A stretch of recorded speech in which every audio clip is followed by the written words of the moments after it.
Un ancien dragon voit son abonnement à Life annulé par le champion des humains, et il ne comprend pas pourquoi, car d'aussi loin qu'il se souvienne, il n'a jamais eu de problème avec les humains auparavant. En fait, à de nombreuses reprises, il a fait tout son possible pour aider l'humanité, alors il veut au moins savoir ce qui les a poussés à faire cela, mais les humains refusent de lui donner une réponse. Le dragon suppose que les humains le tuent pour des raisons égoïstes, et pour être honnête, il a vécu assez longtemps comme ça, alors il ne va pas se battre contre eux. Alors que le dragon tombe en poussière, il demande à la faucheuse d'emmener son âme dans le monde souterrain pour qu'il puisse enfin se reposer, mais la faucheuse dit non et met son âme dans un bébé à la place.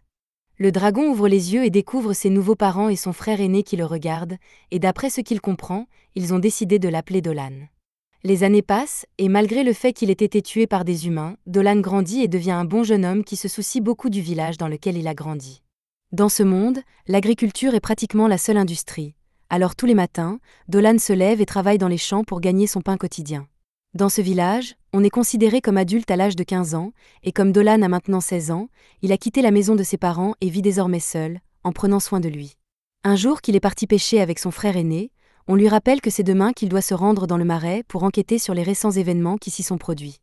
Dolan dit qu'il s'en souvient et qu'il a toujours l'intention de le faire parce que tous les lézards du marais ont mystérieusement disparu il y a un mois, et que quelqu'un doit comprendre pourquoi avant que quelque chose de grave ne se produise. C'est peut-être vrai, mais son frère ne voit pas pourquoi Dolan devrait y aller puisque c'est normalement le travail de la garnison. Dolan convient qu'il n'aurait normalement pas à le faire, mais le capitaine Ballan et les autres sont déjà assez occupés à garder le village, et il ne veut pas les déranger avec quelque chose comme ça. Dans ce cas, le frère de Dolan propose de l'accompagner pour s'assurer qu'il est en sécurité, mais Dolan dit que Ray ne sera pas nécessaire. Quelques instants plus tard, Dolan attrape le premier poisson de la journée. Les frères mettent fin à la conversation, une fois la pêche terminée, Dolan a fait une belle prise. Il ramène sa prise au village pour la montrer à ses amis, Malida et Albert, et bien qu'il soit impressionné par la prise, il s'inquiète que Dolan soit allé pêcher au lieu de se préparer pour sa mission.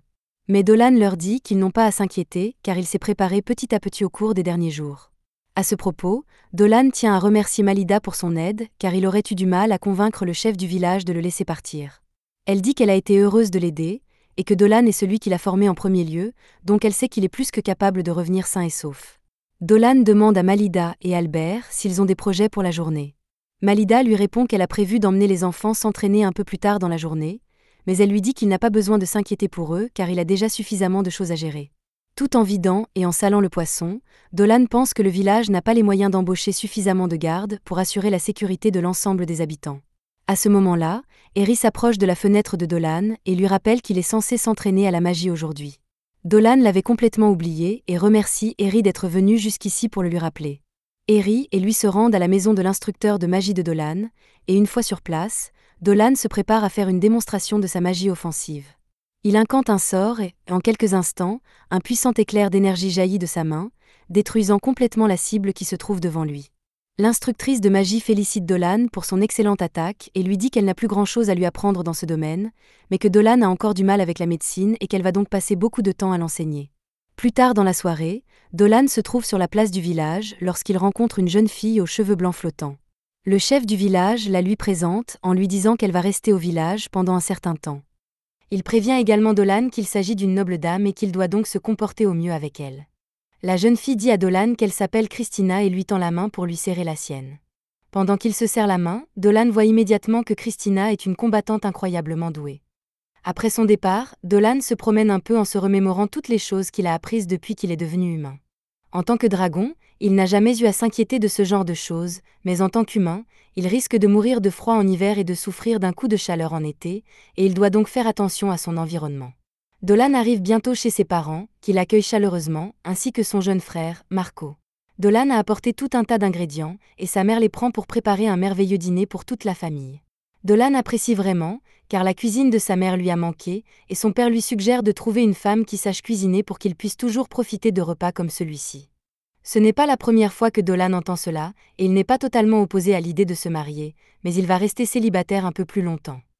Marco lui demande s'il va toujours enquêter sur le marais demain, et si Dolan ne pense pas que ce soit grave, sa mère, elle, est vraiment inquiète.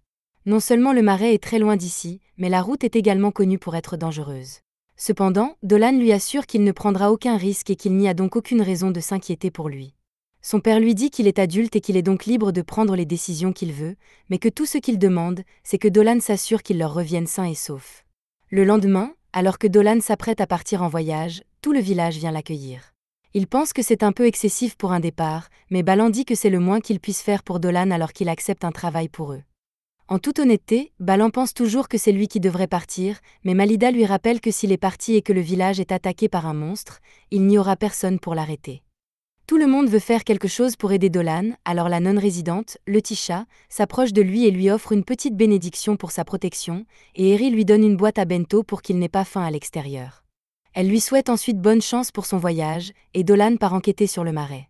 Les lézards qui vivaient dans le marais interagissaient périodiquement avec le village de Dolan, mais un jour, ils ont soudainement disparu. Dolan ne pouvait pas ignorer un événement aussi étrange.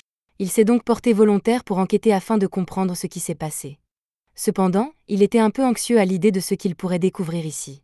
Une fois arrivé au marais, Dolan utilise sa main pour sentir la zone environnante, et il comprend immédiatement pourquoi les lézards ont dû partir. Le pouvoir de l'élémentaire de terre est devenu trop fort ces derniers temps, et celui de l'élémentaire d'eau s'est affaibli. À ce moment-là, Dolan entend des bruissements dans les buissons, et il est inquiet car, dans l'état actuel du marais, seul un monstre puissant pourrait survivre ici. Cependant, alors qu'il prépare sa lame, il est choqué de voir une lamie se faufiler derrière lui. On ne voit généralement pas de lamie dans le coin, mais aussi étrange que soit sa présence, elle est vraiment surprenante. La lamie demande à Dolan s'il est seul, et Dolan confirme qu'il est venu seul, ce qui soulage la lamie car ce qu'elle s'apprête à faire serait embarrassant s'il y avait d'autres personnes ici.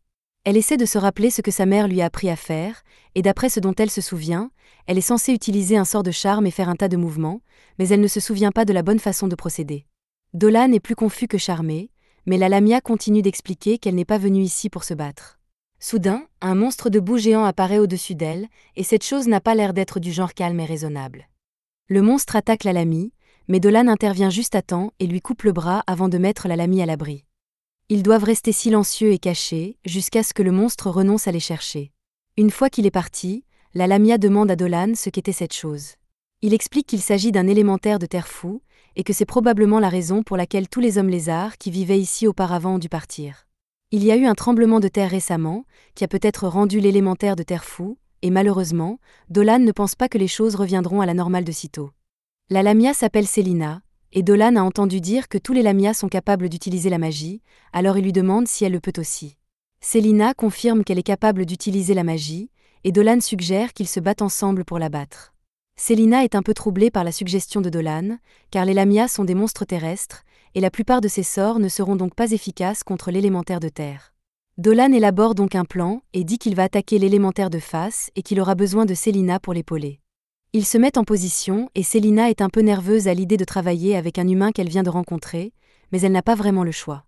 Lorsque Dolan donne le signal, ils s'élancent tous les deux, et pendant que Dolan retient l'élémentaire, Selina lance son sort, créant un serpent géant qui lie l'élémentaire sur place. Pendant que l'élémentaire est distrait, Dolan charge à nouveau, et même si Selina n'a pas pu le maintenir en place longtemps, elle a gagné plus de temps que nécessaire pour que Dolan soit à portée de tir. Il remonte le corps de l'élémentaire, et en insufflant de l'énergie draconique à son épée, il parvient à couper l'élémentaire en deux et à le vaincre totalement. Cependant, toute la boue élémentaire redevient de la boue normale et se répand partout, recouvrant Selina de la tête à la queue. Dolan se précipite pour vérifier si Selina va bien, et bien qu'elle ne semble pas blessée, elle a juste besoin de s'occuper de ses vêtements et de se nettoyer. Plus tard dans la nuit, Dolan installe le camp et prépare le dîner pour lui et Selina. Selina est surprise que Dolan n'ait pas peur d'elle, même si c'est une lamia. Dolan explique qu'il a déjà rencontré des lamias, mais que Selina est différente de celles qu'il a rencontrées. La plupart des lamias se méfient des humains et sont beaucoup plus agressifs. Maintenant qu'il y pense, il n'y a pas de village lamia dans les environs, alors il est curieux de savoir ce que fait Selina ici. Selina lui explique que la tradition de son peuple veut qu'à l'âge de 17 ans, on quitte la maison pour se trouver un mari, ce qui explique qu'elle soit loin de son village.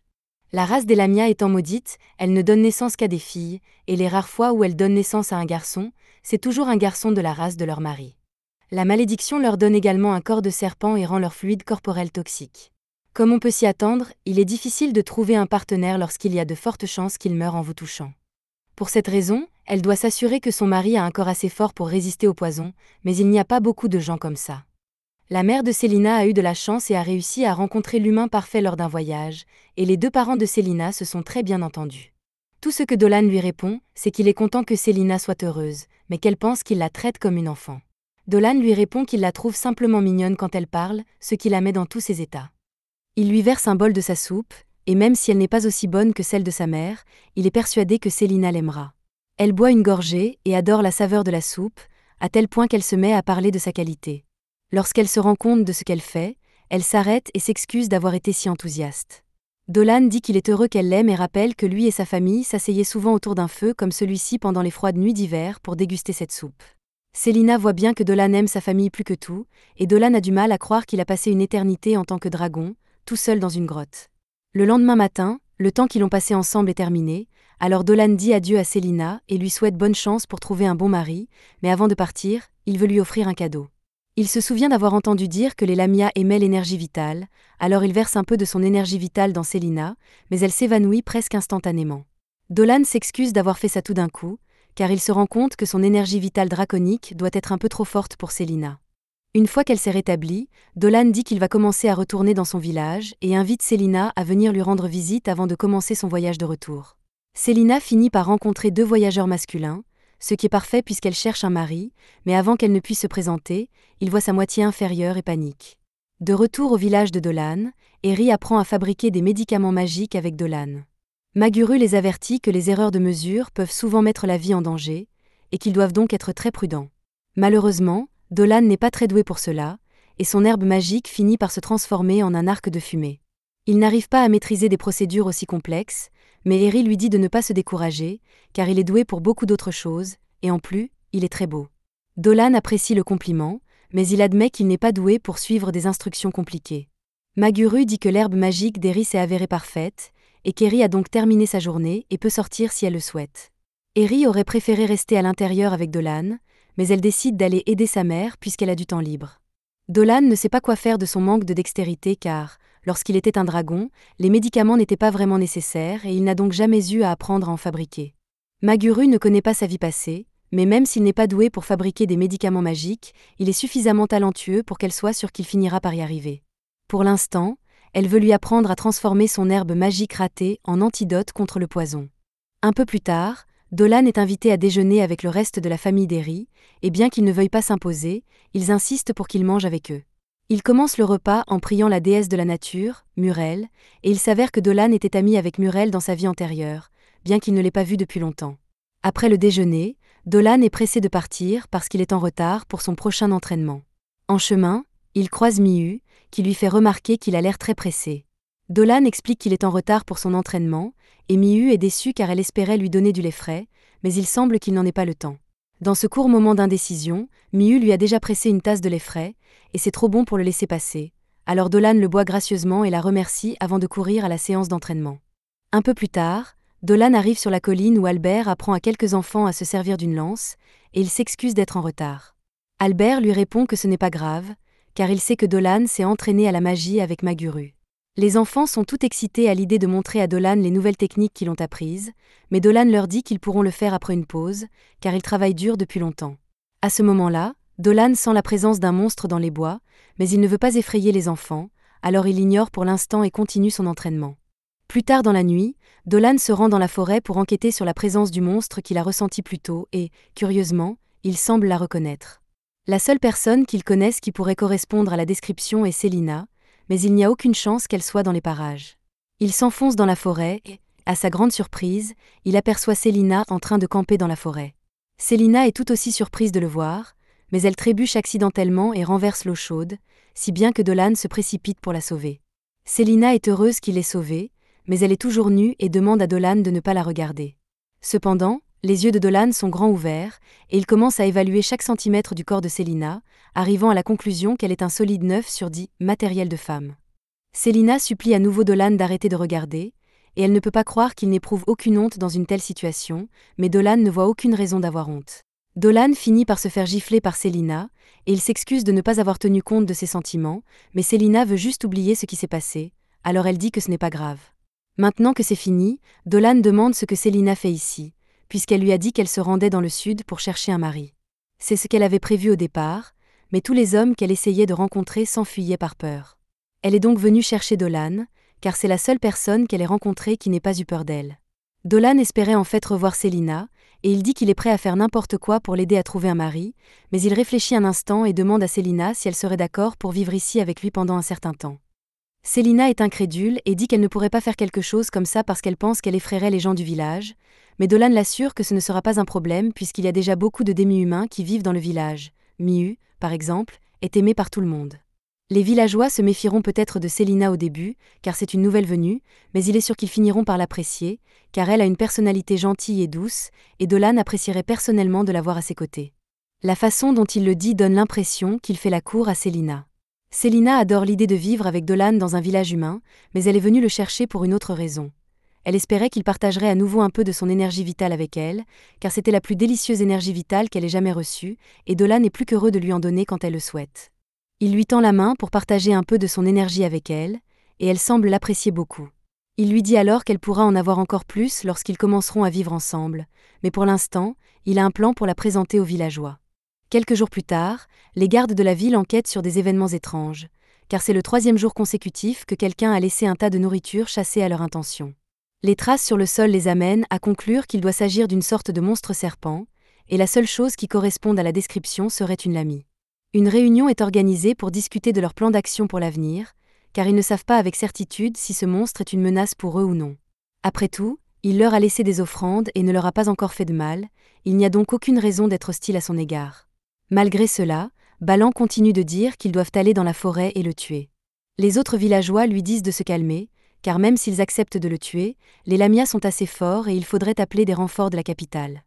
Dolan entend leur conversation pendant qu'il travaille dans les champs, et il n'avait pas réalisé à quel point les gens ont peur des Lamias.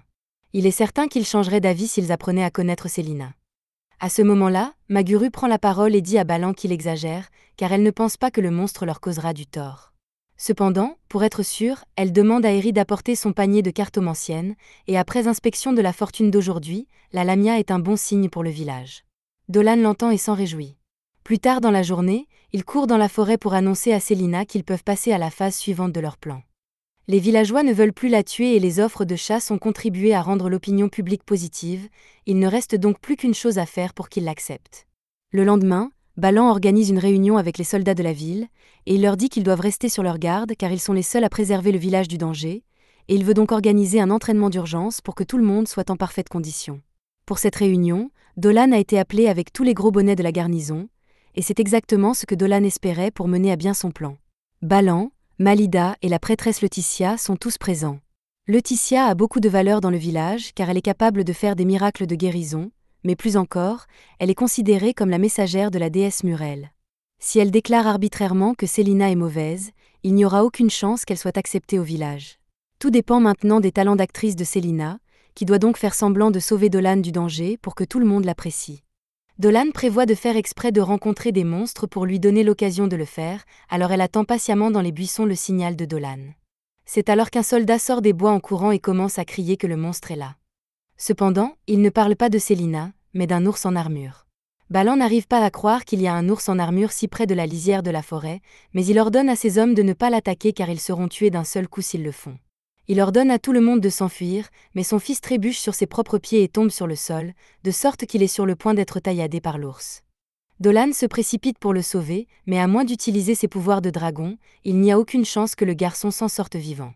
À la dernière seconde, alors que Dolan s'apprête à sauter devant le garçon, Célina se jette sur eux et prend le coup à sa place. Elle a suffisamment de points de vie pour ne pas être tuée, mais elle a une vilaine blessure dans le dos, et elle utilise ses yeux maudits pour ordonner à l'ours de retourner dans la forêt. Balan et les autres sont encore plus choqués qu'avant. Pendant que Célina s'occupe du garçon, Balan choisit d'ignorer tout ce qu'elle vient de faire et ordonne à Dolan et au garçon de s'éloigner de Célina pour qu'ils puissent la tuer. Dolan voit bien que le garçon a peur, il lui dit donc de se lever et de courir vers son père, mais Dolan refuse de quitter Célina tant qu'il ne sait pas qu'elle sera traitée correctement. Malida dit à Balan qu'il semble que la Lamia ait fait des pieds et des mains pour les sauver, mais Balan insiste sur le fait qu'il s'agit d'un monstre dangereux et qu'il ne la laissera pas s'enfuir. Dolan refuse toujours de la quitter, alors Balan demande à Célina si c'est elle qui a laissé des offrandes devant leur village. Alors qu'elle tente de le confirmer, Célina se mord accidentellement la langue. La façon dont elle est embarrassée est vraiment mignonne, mais Balan garde son sang-froid et lui demande pourquoi elle a fait cela et pourquoi elle a décidé de sauver 2 humains sortis de nulle part. Célina se présente correctement, puis baisse la tête pour demander qu'on lui permette de vivre dans ce village. Elle a entrepris un voyage conformément à la tradition de son peuple, mais voyager seule s'est avéré bien plus solitaire qu'elle ne l'aurait imaginé. Elle voulait vivre avec d'autres personnes, et pour ce qui est de la raison pour laquelle elle a choisi de sauver le garçon, elle pense que sa famille serait très attristée s'il était tué, et elle ne voulait pas que cela se produise. Les gens ne pensent plus que Célina est effrayante, mais Balan n'est toujours pas sûr qu'ils doivent lui faire confiance. Alors il se tourne vers Laetitia pour savoir ce qu'elle en pense, et à sa grande surprise, Laetitia est en train de recevoir un message de la déesse Murel. Elle dit à tout le monde que Murel a dit que Célina n'est pas un monstre maléfique, et qu'il devrait donc vivre en harmonie avec elle. Elle va voir Célina, et lui dit qu'elle peut rester au village. Célina est heureuse d'entendre cela, mais la gravité de ses blessures finit par l'atteindre, et elle s'évanouit à cause de la perte de sang, et elle a besoin de soins médicaux immédiats. Un peu plus tard, les blessures de Célina ont été soignées et elle a été officiellement accueillie comme membre du village. Ils ont même construit une maison pour que Célina puisse y vivre, et elle est très excitée, alors elle va la visiter.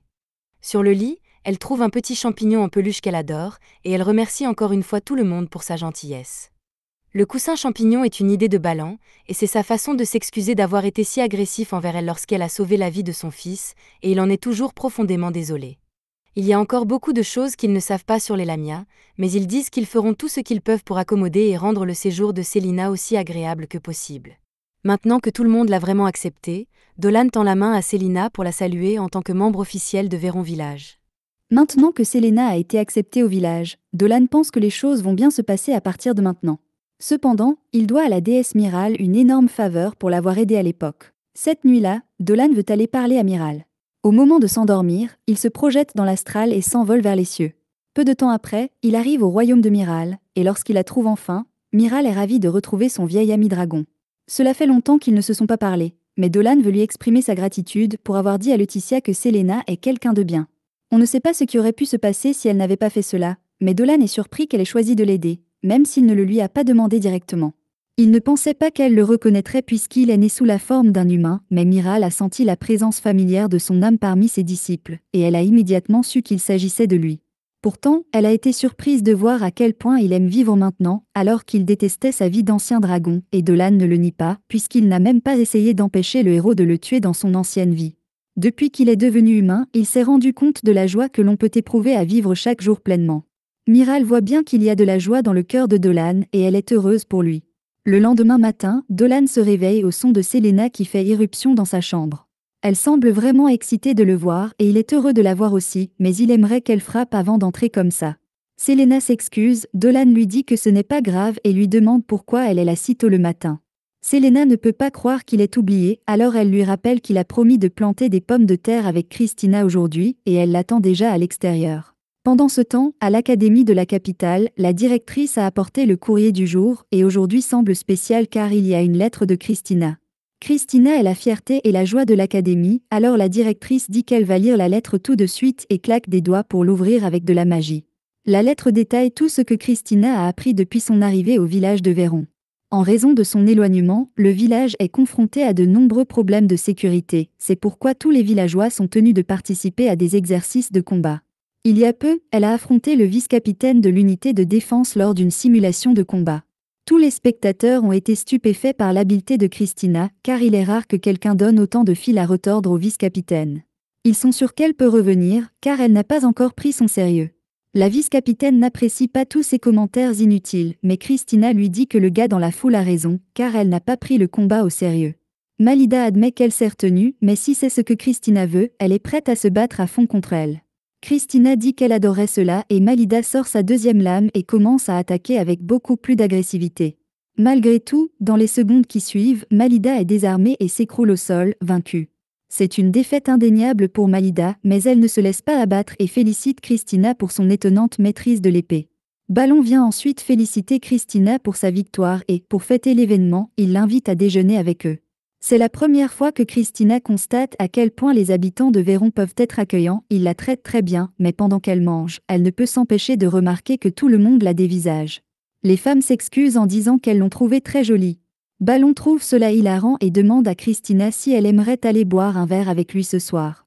Christina est prise au dépourvu par cette invitation soudaine, mais avant qu'elle ne puisse répondre, Albert lui suggère de refuser, car Balan n'arrêtera pas de boire jusqu'à ce qu'il s'évanouisse. Christina s'apprête à dire qu'elle n'y voit pas d'inconvénient, mais avant qu'elle ne le fasse, Balan s'excuse d'avoir fait une offre aussi impolie, supposant qu'une noble dame comme elle ne voudrait pas aller boire. Il dit qu'il va se contenter de ces hommes puisqu'elle n'ira pas, mais Christina reste silencieuse. Plus tard, de retour dans sa chambre, elle regarde Ballon et les autres partir s'amuser. Elle se sent exclue et décide de se changer les idées en s'entraînant. Pendant qu'elle est dehors, Dolan et Selena la croisent, et Selena est vraiment heureuse de voir Christina.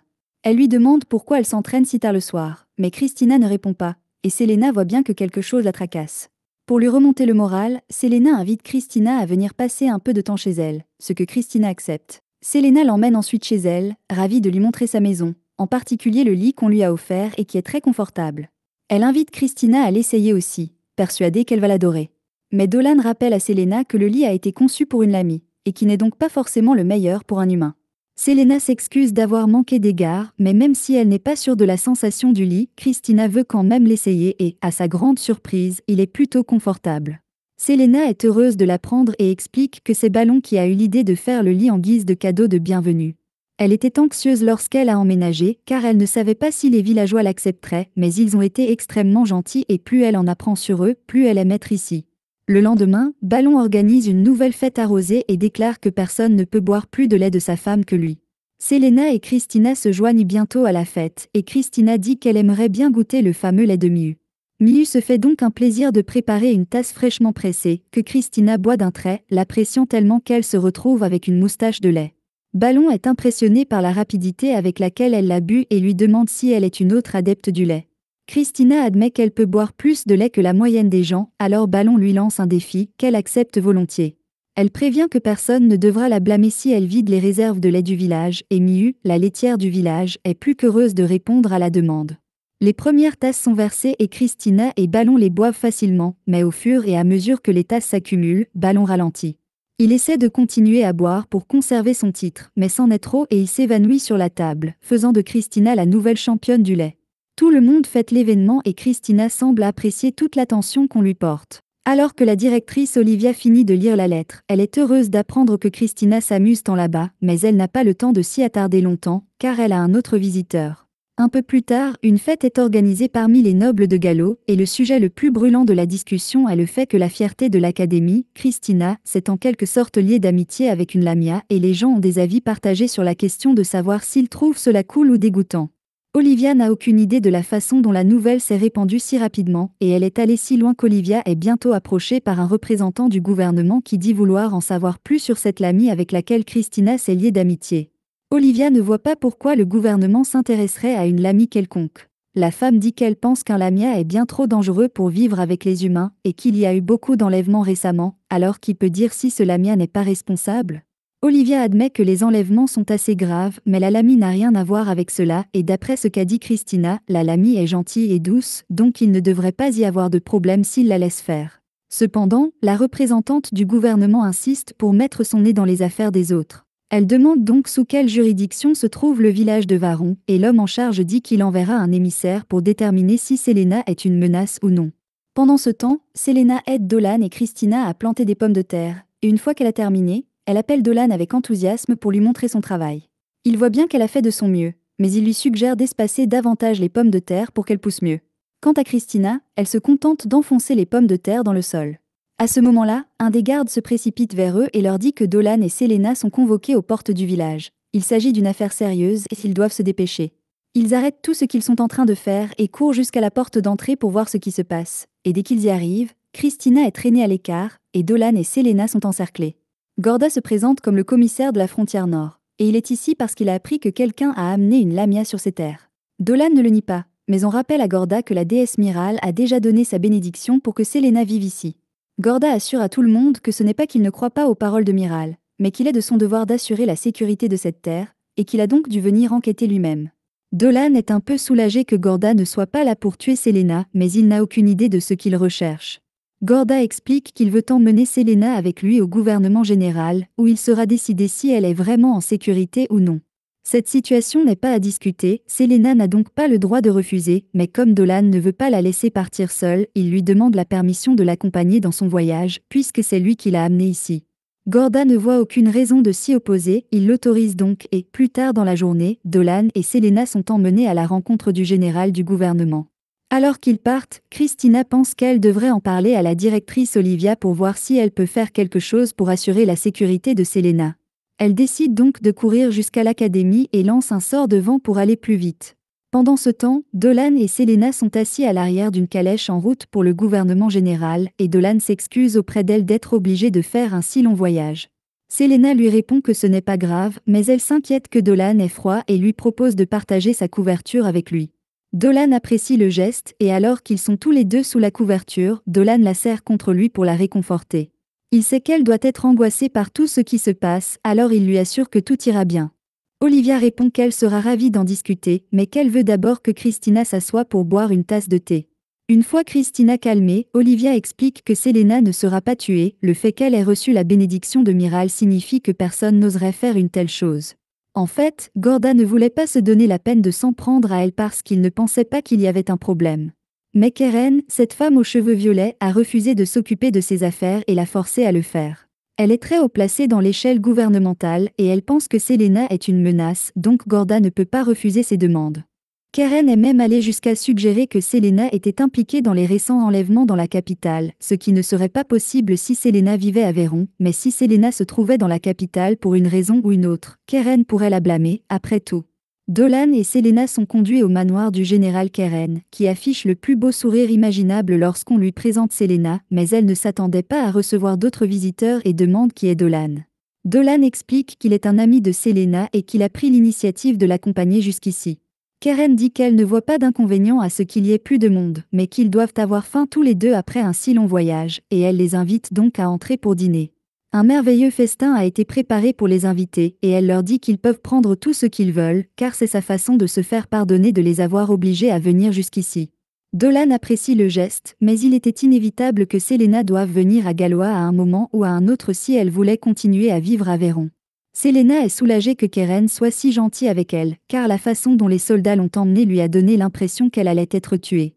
Keren ne nie pas que tuer Selena était une option à l'époque, car elle craignait que Selena n'utilise ses yeux maudits pour contrôler les villageois. Cependant, maintenant qu'elle a rencontré Selena en personne, elle ne ferait jamais quelque chose comme la faire éliminer. Pendant ce temps, Gorda est revenu à l'académie, et lorsqu'il entre dans le bureau d'Olivia, il lui dit qu'il a quelque chose à lui dire. De retour au manoir de Keren, une fois que Dolan et Selena ont fini de manger, Keren leur demande s'ils ont apprécié leur repas et ils répondent que c'était délicieux, mais c'est alors que les véritables intentions de Keren commencent à se manifester. Selena est certainement la plus belle et la plus gentille lamia que Keren ait jamais vue, sans parler de sa queue bien galbée. C'est pourquoi Keren a drogué la nourriture et a l'intention d'essayer chaque centimètre du corps de Selena de bien des façons. À l'académie, Gorda informe Christina des détails de ce qui se passe et cela concerne les rapports sur les disparitions de femmes dans cette région. Christina est convaincue que Selena n'a rien à voir avec cela, mais Gorda le sait déjà. Le véritable responsable est un certain mage qui vit depuis plus de 300 ans. Ce mage a survécu en kidnappant des jeunes femmes et en s'emparant de leur corps, et maintenant il s'intéresse au corps d'une certaine Lamia. Christina comprend que le mage en question est Keren, ce qui signifie que Selena doit avoir des ennuis. Bien qu'Olivia n'aime pas l'idée de voir Christina s'impliquer, elle a besoin de toute l'aide possible, alors elle accepte de l'emmener avec elle. De retour au château de Keren, elle a étendu Selena sur une table. Elle est impatiente de commencer à la disséquer pour ses raisons malsaines et tordues. Mais avant qu'elle ne commence, Dolan l'interrompt et lui dit d'arrêter. Keren est perplexe, car cette drogue aurait dû assommer Dolan pendant au moins une journée entière. Elle est sûre de ne pas s'être trompée dans le dosage, mais Dolan est plus actif que jamais et lui arrache ses liens. Il remarque que les seaux magiques sur le sol empestent tout le sang. Keren doit donc faire cela depuis un moment déjà, et il veut savoir combien de personnes elle a tuées.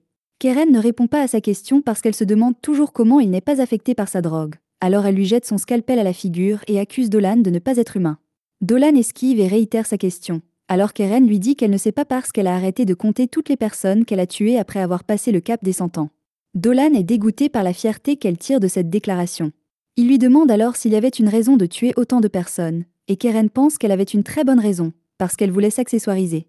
Tout le monde possède quelque chose de beau, alors elle a décidé de prendre les belles choses de toutes les autres personnes et de les mettre en elle. La magie est techniquement interdite, et Keren a dû passer quelques accords avec le diable pour cela, mais cela en valait la peine pour un corps aussi fabuleux. Ses bras viennent d'une arachnéenne, ses jambes d'une fille bête et sa peau impeccable d'une elfe. Elle est satisfaite de son apparence depuis longtemps, mais maintenant qu'elle a vu le corps magnifique de Selena, elle pense qu'il est temps de changer un peu. Dolan pense que Keren est dérangé dans sa tête. Il n'a pas tort car Keren n'a pas l'intention de s'excuser ou de changer ses habitudes, donc la rédemption est hors de question. Selena a entendu toute la conversation. Elle est tout aussi consternée par les actes de Keren. Keren a dû tromper beaucoup de gens avec sa fausse gentillesse lorsqu'ils venaient lui demander de l'aide, et elle lui reproche d'avoir fait une chose aussi terrible. Mais Keren n'éprouve toujours aucun remords parce que la recherche de la beauté l'emporte sur tout à ses yeux. Selena dit que Gorda avait raison au sujet de Keren, ce qui surprend Keren car elle pensait avoir bien caché ses actes à Gorda.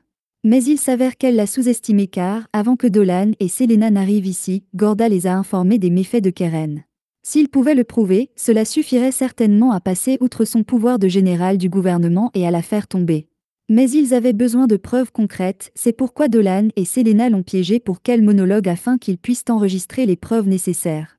Maintenant qu'il ne fait aucun doute que Keren est diabolique, Dolan appelle Gorda et les autres, qui attendent dehors depuis un moment déjà. Gorda, Olivia, Christina et quelques gardes font irruption dans la pièce et Gorda ordonne à ses hommes de capturer Keren immédiatement. Keren avait prévu de faire porter le chapeau à Selena pour toutes les filles disparues qui ont été utilisées dans ses expériences de beauté, puis elle a prétendu qu'elle devait tuer Selena pour le crime afin d'être libre d'utiliser le corps de Selena comme elle le souhaitait. Christina n'arrive pas à croire que Keren aille aussi loin juste pour la beauté, mais Keren dit qu'ils ne comprendront jamais parce qu'ils ne savent pas ce que c'est que de manquer de beauté. Depuis son enfance, Keren est fascinée par les belles choses et elle voulait être belle comme ce qui l'entourait, mais un rapide coup d'œil dans le miroir a brisé ses rêves, car elle était si laide que les animateurs ne pouvaient pas se résoudre à dessiner son visage. Après avoir pris conscience de cela, elle a décidé de voler le visage de la première jolie femme qui passait à côté d'elle. Pièce par pièce, Keren a volé les parties du corps de toutes les belles femmes du pays et sa cruauté indicible était si impressionnante qu'elle a reçu des fonds d'un démon pour étendre son opération et poursuivre ses expériences contraires à l'éthique. Elle est devenue accro à l'amélioration de son corps et elle est sûre qu'un jour elle atteindra le summum de la beauté si elle continue ses recherches, alors elle ne laisse rien se mettre en travers de son chemin. Elle révèle sa vraie forme et, même si je ne suis pas d'accord avec elle, je comprends pourquoi elle était si désespérée de changer d'apparence. Elle tente d'attraper Selena, mais Dolan réagit rapidement et la met en sécurité. Il n'a jamais vu une chose pareille, mais il semble que toutes les fusions faites par Keren, couplées au fait qu'elle a fait un pacte avec le diable, l'ont amenée à devenir cette monstruosité mal assortie.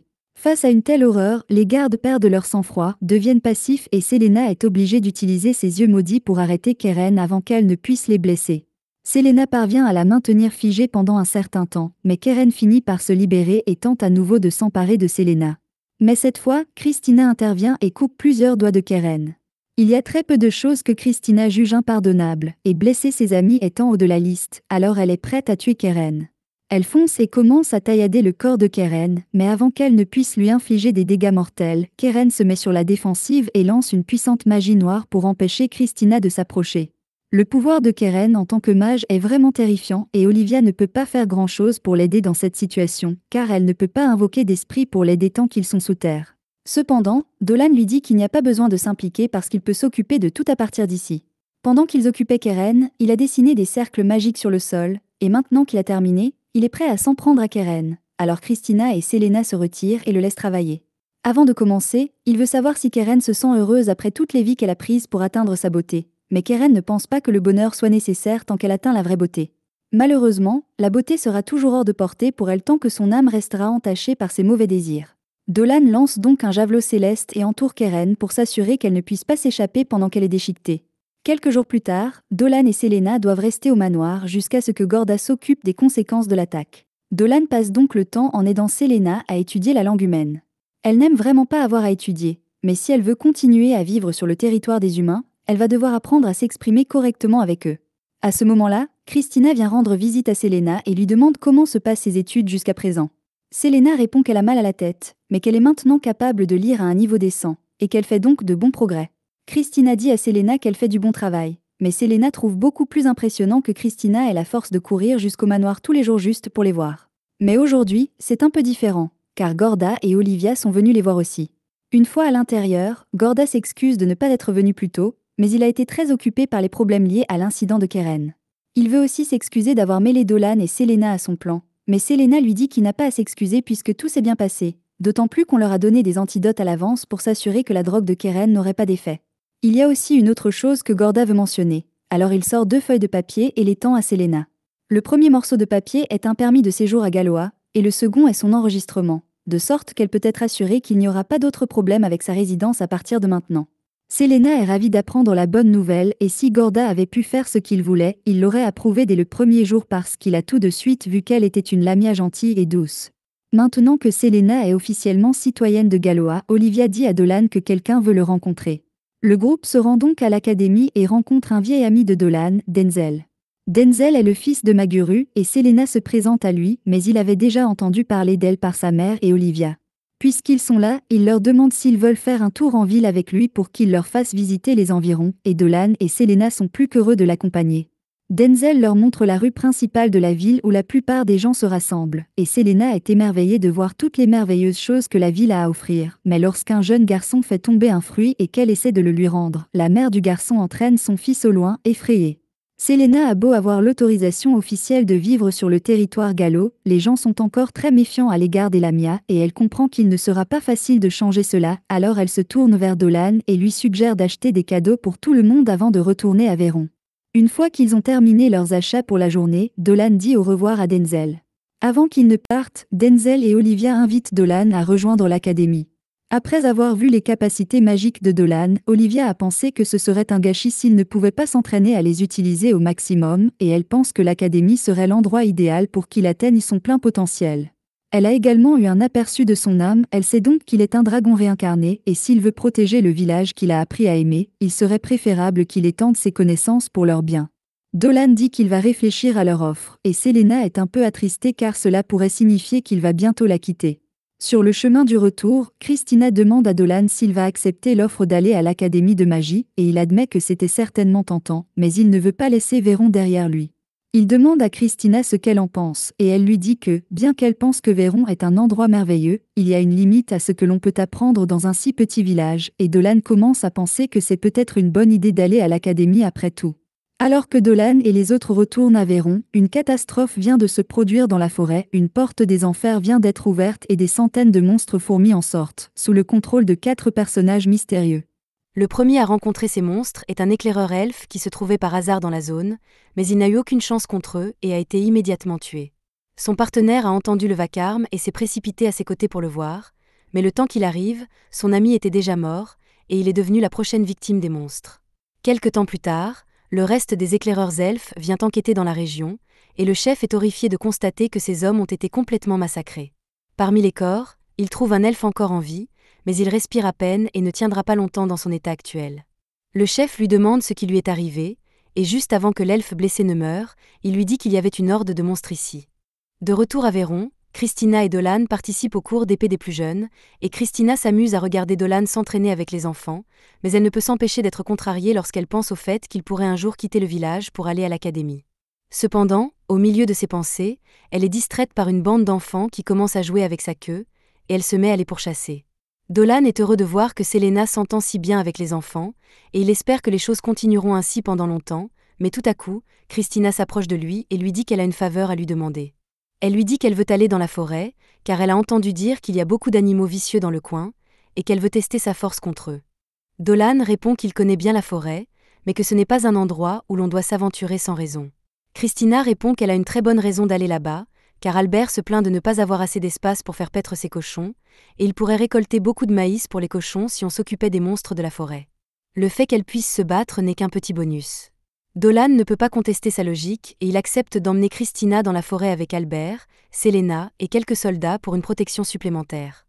Alors qu'ils pénètrent dans la forêt, Selena demande pourquoi les gardes portent autant d'armure pour une si courte expédition. Dolan explique qu'ils sont simplement prudents, car de nombreux monstres puissants ont été aperçus dans la région, et qu'ils ne veulent pas être pris à défaut ici. Cependant, avec Dolan, Selena et Christina, il n'y a probablement pas grand-chose qui puisse les menacer. Une fois qu'ils ont atteint un certain point dans la forêt, les cochons d'Albert commencent à brouter, alors Ballon part avec les soldats pour explorer la zone. Alors qu'ils s'enfoncent dans la forêt, Ballon dit à ses hommes de rester vigilants car on ne sait jamais ce qui peut surgir, mais l'un des cochons s'égare dans les buissons et un garde court après lui sans hésiter. Cependant, il regrette rapidement sa décision de se séparer du groupe, car il se retrouve face à face avec un énorme tigre à lame, qui semble prêt à prendre son deuxième repas après le cochon. Le tigre s'apprête à transformer le soldat en viande hachée, mais à la dernière seconde, Ballon parvient à s'interposer et à l'arrêter à l'aide de son marteau. Une fois la menace écartée, Ballon commence à crier sur le soldat pour s'être enfui seul et n'avoir pas fait attention à ce qui l'entourait. Mais alors qu'il dit cela, Ballon ne fait pas non plus attention à son environnement et se fait attaquer par l'une des fourmis monstres de tout à l'heure. Christina, Selena et Dolan entendent tous le bruit de l'attaque de Ballon et se précipitent pour s'assurer qu'il va bien, et trouvent Ballon à terre avec un monstre fourmilier devant lui. Le monstre tente de les attaquer à son tour, mais avant qu'il ne le fasse, Dolan lui envoie une décharge d'énergie qui le met temporairement hors d'état de nuire. Christina demande de quel genre de monstre il s'agit, car elle n'a jamais rien vu de tel, mais Dolan lui répond que ce n'est pas un monstre, mais un démon. Ce n'est qu'un démon éclaireur de rang inférieur, mais il est tout de même incroyablement puissant et agile, et ils doivent être prudents s'ils veulent le vaincre. Dolan lui dit qu'il va le tenir occupé, et pendant ce temps, il veut que Christina porte le coup fatal. Il fait le premier pas et tire un autre éclair d'énergie sur le démon, et pendant qu'il est distrait, Christina charge en avant et le coupe en deux. Même si le démon a été vaincu, Christina se demande comment une telle chose a pu arriver jusqu'ici, mais Dolan lui demande de garder le secret jusqu'à ce qu'ils en sachent plus sur ce qui s'est passé. Plus tard dans la journée, le groupe retourne au village et tout le monde attend nerveusement les nouvelles concernant l'état de Ballon et des autres soldats.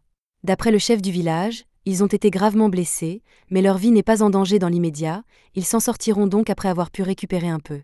Dolan et Christina ont expliqué à tout le monde que Ballon et les autres ont été attaqués par un tigre à lame et un monstre inconnu. Bien qu'aucun détail n'ait été donné sur le second monstre, le chef du village sait qu'il s'agit d'une terrible nouvelle pour eux. Ballon est le soldat le plus fort de Véron, alors s'il a été vaincu par le monstre aussi facilement, presque personne ne pourra l'affronter. Un peu plus tard, Maguru entre dans la mairie et annonce que Ballon a repris connaissance et qu'il va s'en sortir, mais que la blessure qu'il a reçue du mystérieux monstre était très grave. Il est clair qu'il se passe quelque chose dans cette forêt. Dolan se lève et dit qu'il va enquêter, mais Maguru le fait taire et lui dit qu'il n'ira nulle part. Après ce qui est arrivé à Ballon, elle craint que Dolan ne se fasse tuer. Elle suggère donc de faire de la forêt une zone interdite et d'espérer que le mystérieux monstre ne s'approche pas du village. Dolan comprend pourquoi elle veut être si prudente, mais il insiste sur le fait que s'ils n'enquêtent pas maintenant, ils seront obligés de vivre dans la peur pour toujours. Maguru cède et autorise Dolan à aller enquêter dans la forêt, mais à condition qu'il prenne quelqu'un avec lui, car il est dangereux d'y aller seul. Selena se porte volontaire pour accompagner Dolan, mais le chef du village l'interdit formellement, car il ne saurait pas quoi dire à l'académie si Christina se blessait alors qu'elle est sous sa responsabilité. Christina comprend les inquiétudes du chef du village, mais Dolan a toujours besoin de quelqu'un pour l'accompagner, et Selena lui propose d'y aller à sa place. Elle possède des yeux maudits et peut utiliser la magie, elle est donc sûre qu'elle pourrait être d'une grande aide pour Dolan. Dolan n'y voit pas d'inconvénient et accepte que Selena se joigne à lui. Cependant, avant qu'il ne commence à réfléchir à des plans, le chef du village ajoute une condition à la mission et dit que les deux doivent s'enfuir si leur vie est en danger, parce que leur vie est la chose la plus importante. Dolan et Selena acceptent cette condition et le lendemain matin, ils partent tous les deux dans la forêt pour enquêter. Cela fait un moment que Dolan et Selena n'ont pas eu l'occasion de passer du temps ensemble, et Selena commence à s'énerver, mais elle est déterminée à prouver qu'elle peut être utile à Dolan, alors elle ne va pas se laisser distraire. Alors qu'il s'apprête à entrer dans la forêt, Dolan sent quelqu'un à proximité et s'arrête, mais il s'avère que ce n'était que Christina. Comme elle n'a pas été autorisée à participer à cette expédition, elle a décidé de se promener au hasard dans la forêt pour des raisons qui n'ont rien à voir. Dolan lui demande pourquoi elle est venue ici, alors qu'elle avait accepté de rester à l'écart de la forêt, comme le voulait le chef du village. Christina sait qu'elle a fait une promesse, mais elle tient beaucoup au village de Véron, et si quelque chose menace le village, elle veut être là pour aider à protéger les gens qui lui sont chers. Selena ne voit pas d'inconvénient à ce que Christina se joigne à eux, car elle sait se battre, et elle peut comprendre les sentiments de Christina lorsqu'elle dit qu'elle veut aider le village. D'ailleurs, puisqu'elle est ici de toute façon, elle pourrait tout aussi bien rejoindre leur équipe.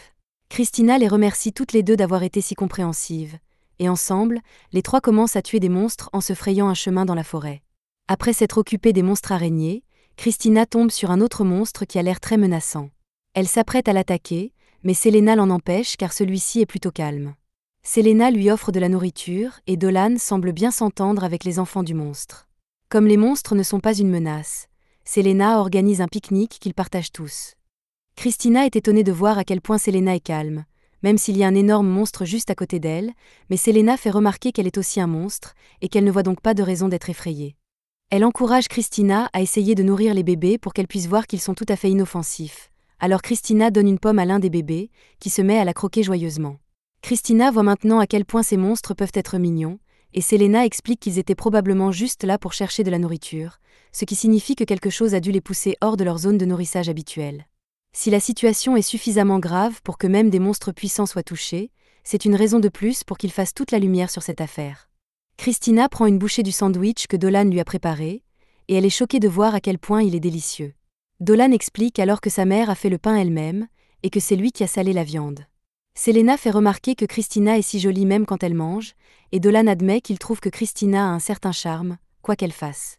Christina est gênée par ses propos, et après avoir appris que Dolan pense que Christina est charmante, Selena demande à Christina des conseils pour devenir aussi charmante qu'elle, car cela pourrait l'aider à trouver un mari. Christina ne sait pas quoi dire puisqu'elle n'a pas de technique de charme secrète, et Dolan dit à Selena que même si Christina avait une technique de charme secrète, Selena n'en aurait pas besoin parce qu'elle est très bien comme elle est. Après avoir entendu cela, Selena commence à s'inquiéter, car cela signifie que Dolan la trouve charmante, et s'il la trouve charmante, cela signifie qu'il veut en faire sa femme. Cependant, alors que Selena tremble de joie, ils entendent tous un mouvement dans les buissons et se mettent en alerte, mais ils sont confus de découvrir qu'il ne s'agit que d'une petite fée. La fée les avertit de s'enfuir car ils sont en danger imminent, et quelques instants plus tard, certains de ces démons réapparaissent. Christina et Dolan entrent immédiatement en action et commencent à abattre les démons, mais ils sont beaucoup plus nombreux que la dernière fois, et ils doivent donc se séparer pour s'en occuper. Pendant que Christina s'occupe de quelques démons à l'avant, Dolan défend l'arrière du groupe alors qu'un démon tente de les prendre de flanc. Cependant, alors qu'il était prêt à s'occuper d'un seul démon, il s'avère qu'il y en avait en fait deux qui attaquaient en même temps, et après s'être occupé du premier, son épée se coince dans la tête du démon, et il n'arrive pas à la retirer à temps pour abattre le second. Il espérait ne pas avoir à faire une telle chose puisqu'il aime son corps humain, mais il est obligé de libérer partiellement sa forme de dragon pour écraser le deuxième démon. Une fois les démons morts, il reprend son bras normal et déclare que les batailles de ce genre sont beaucoup plus faciles lorsqu'il utilise ses pouvoirs de dragon. Pendant qu'il s'occupe de ces démons, Christina est sur le point d'être submergée, mais à la dernière seconde, Selena utilise sa magie pour éliminer le dernier démon. Une fois que tout le monde est calmé, ils vont tous voir si la fée est blessée. La fée se présente sous le nom de Marle et remercie le groupe de l'avoir sauvée des soldats démons. Elle dit que ces démons se sont mis à la poursuivre sans crier gare, et si c'est ce que les démons ont fait dans la forêt, cela expliquerait pourquoi les monstres ont été chassés de leurs zones habituelles. Mais ces démons ne sont que des éclaireurs, ce qui signifie qu'un démon puissant va se montrer tôt ou tard, et quand cela arrivera, cela pourrait devenir un désastre majeur. Christina demande à Marle si elle peut leur donner des informations utiles sur les démons, parce qu'elles veulent l'aider, et Marle apprécie l'offre mais dit qu'elle n'est pas censée parler aux étrangers. À ce moment-là, Dolan sent qu'un groupe se rapproche d'eux, mais il ne ressent pas la même chose que les démons. Christina n'a aucune idée de l'endroit où se trouvent ces gens, mais elle veut dégainer son épée afin d'être prête pour un éventuel combat. Mais avant qu'elle ne le fasse, Dolan l'arrête et lui dit que les gens qui les entourent ne montrent aucun signe d'hostilité, et qu'il ne veut donc pas les provoquer. Il pose son arme au sol, et Christina fait de même. Une fois que les elfes sont sûrs que Dolan et les autres ne représentent pas une menace immédiate pour eux, ils se montrent, mais ils ne font toujours pas confiance à l'homme, et ils ordonnent à Marle de s'éloigner de Dolan. Marle va voir le chef de l'escouade elfe, Gio, et tente de le calmer en lui disant que Dolan et ses amis viennent de la sauver du monstre, mais Gio est déjà au courant. À en juger par leur environnement, Selena se rend compte qu'ils ont dû s'égarer dans la forêt elfique, ce qui expliquerait pourquoi les elfes ont réagi avec autant d'hostilité. Dolan, lui, pense que tout ira bien puisqu'ils ne sont pas venus dans la forêt avec l'intention de se battre. Par précaution, il leur dit de se mettre derrière lui au cas où la situation deviendrait violente. Gio s'approche de Dolan, et la première chose qu'il fait est de le remercier d'avoir sauvé Marle. Mais cela mis à part, il a encore besoin de savoir ce que deux humains et une lamia ont à faire dans une forêt elfique. Dolan explique calmement qu'il vient du village de Véron et qu'il y a eu une série d'attaques d'un type de monstre inconnu. Il pense donc que le problème doit provenir de cette forêt, et lui et ses amis sont venus enquêter. Mais même s'il a une bonne raison d'être ici, Dolan s'excuse aussi d'avoir pénétré sur leur terre puisqu'il n'a pas demandé la permission au préalable. Gio leur dit qu'il ne leur en voudra pas d'avoir voulu enquêter, mais il leur suggère de quitter la forêt immédiatement, car elle est bien trop dangereuse pour s'y promener en ce moment. Dolan lui demande s'il fait allusion aux soldats démons qui se déchaînent, et à voir l'expression du visage de Gio, il semble que Dolan ait raison. Dolan suppose que le village de Gio a été attaqué par les démons tout comme le sien, mais l'ampleur de l'invasion démoniaque est bien pire ici, car les elfes sont confrontés à une armée entière de démons. Maintenant qu'il sait que Dolan et les autres ne sont pas une menace, Gio se prépare à retourner dans son village pour aider à combattre les démons, mais avant qu'il ne le fasse, Christina commence à crier et lui demande comment elle compte faire face à une armée de démons tout seul. Si ce qu'il dit est vrai, alors son village doit être en danger d'être anéanti, et elle l'implore donc de leur permettre de l'aider. Son cœur est à la bonne place, mais elle a été un peu trop enthousiaste dans son offre et a attrapé Gio par le col, ce qui a poussé les elfes à dégainer leurs armes sur elle. Une fois que Dolan l'a calmée, les elfes comprennent tous que Christina s'inquiète simplement pour eux. De plus, lorsqu'elle a combattu les démons plus tôt, les elfes ont pu constater de visu ses talents d'épéiste, si bien qu'ils pensent qu'il pourrait être utile de l'avoir à leur côté. Dolan est heureux d'avoir pu discuter avec les elfes, mais le fait qu'il soit confronté à une armée entière de démons l'amène à penser que la porte du monde souterrain par laquelle les démons sont arrivés doit se trouver quelque part dans cette forêt. Si la porte reste ouverte, d'autres démons finiront par envahir le pays. Avant que cela n'arrive, Dolan veut détruire le portail. Il serait dommage que quelqu'un découvre ses origines de dragon, mais même si cela signifie qu'il risque d'être expulsé de son village, il a le devoir de protéger ceux qui lui sont chers, alors il n'hésitera pas à utiliser ses pouvoirs de dragon si cela s'avère nécessaire. Il va voir Kyo et lui propose de travailler ensemble pour résoudre ce problème. Il sait que les elfes ne travaillent généralement pas avec les humains, mais comme il s'agit d'un cas particulier, il espère que Kyo pourra faire une petite entorse aux règles. Kyo hésite d'abord, car les règles interdisent aux humains d'entrer dans le village des elfes, mais sa sœur, Fio, lui dit que la sécurité du village est plus importante que le respect des règles. De plus, Dolan et ses amis ont l'air de gens dignes de confiance, alors elle lui demande d'avoir un peu confiance en eux. Le reste des elfes étant d'accord avec elle, Kyo cède et demande officiellement au groupe de Dolan de l'aider à sauver son peuple. Il tend la main et se présente officiellement au groupe, mais à ce moment-là, un grondement sourd résonne dans la forêt, et le ciel se remplit d'une énergie sombre et oppressante. Dolan a déjà ressenti quelque chose de semblable, et il sait que cela ne peut signifier qu'une chose. Le portail s'est complètement ouvert. En conséquence, de puissants démons peuvent passer dans ce monde, et ils savent déjà que cela signifie des problèmes. Alors Dolan lance un sort d'accélération du vent sur tout le monde et leur dit qu'ils doivent se dépêcher de retourner au village des elfes avant qu'il ne soit détruit. Pendant ce temps, les démons qui arrivent par le portail parlent de l'air agréable de la surface fraîchement corrompue et du plaisir qu'ils auront lorsqu'ils commenceront à détruire des choses. Ils ont été envoyés ici par leur Seigneur des Ténèbres pour lui ouvrir la voie. Je rends rappel donc aux autres que le Seigneur des Ténèbres leur fait confiance pour mener à bien leur mission, et qu'ils doivent donc être sérieux. Il remarque alors que l'un d'entre eux manque à l'appel et demande aux autres s'ils savent où se trouve Géolude. Ils lui répondent que Géolude n'a pas encore franchi le portail, probablement parce qu'il a une quantité ridicule de mana à transporter, alors en attendant que Géolude arrive, les autres décident de s'amuser un peu. Ils sentent des elfes dans les parages, et 2 d'entre eux décident de jouer à celui qui trouvera et tuera les elfes le premier. Jeran déclare qu'il n'a pas de temps à perdre avec une bande d'elfes insignifiants, mais il ne va pas empêcher les autres de s'amuser. Dans le même temps, le village des elfes est attaqué par des démons éclaireurs. Bien qu'ils aient réussi à maintenir leur ligne de défense jusqu'à présent, ce n'est qu'une question de temps avant qu'ils ne soient submergés par le nombre de démons. Les choses ne s'arrangent pas car Géolude arrive bientôt sur le champ de bataille et déclare que son attaque marquera le début de la guerre contre les habitants de la surface. Il charge les murs du village elfe et les elfes font de leur mieux pour l'arrêter, mais ils se contentent de tirer des flèches, qui ne semblent pas faire grand-chose contre lui.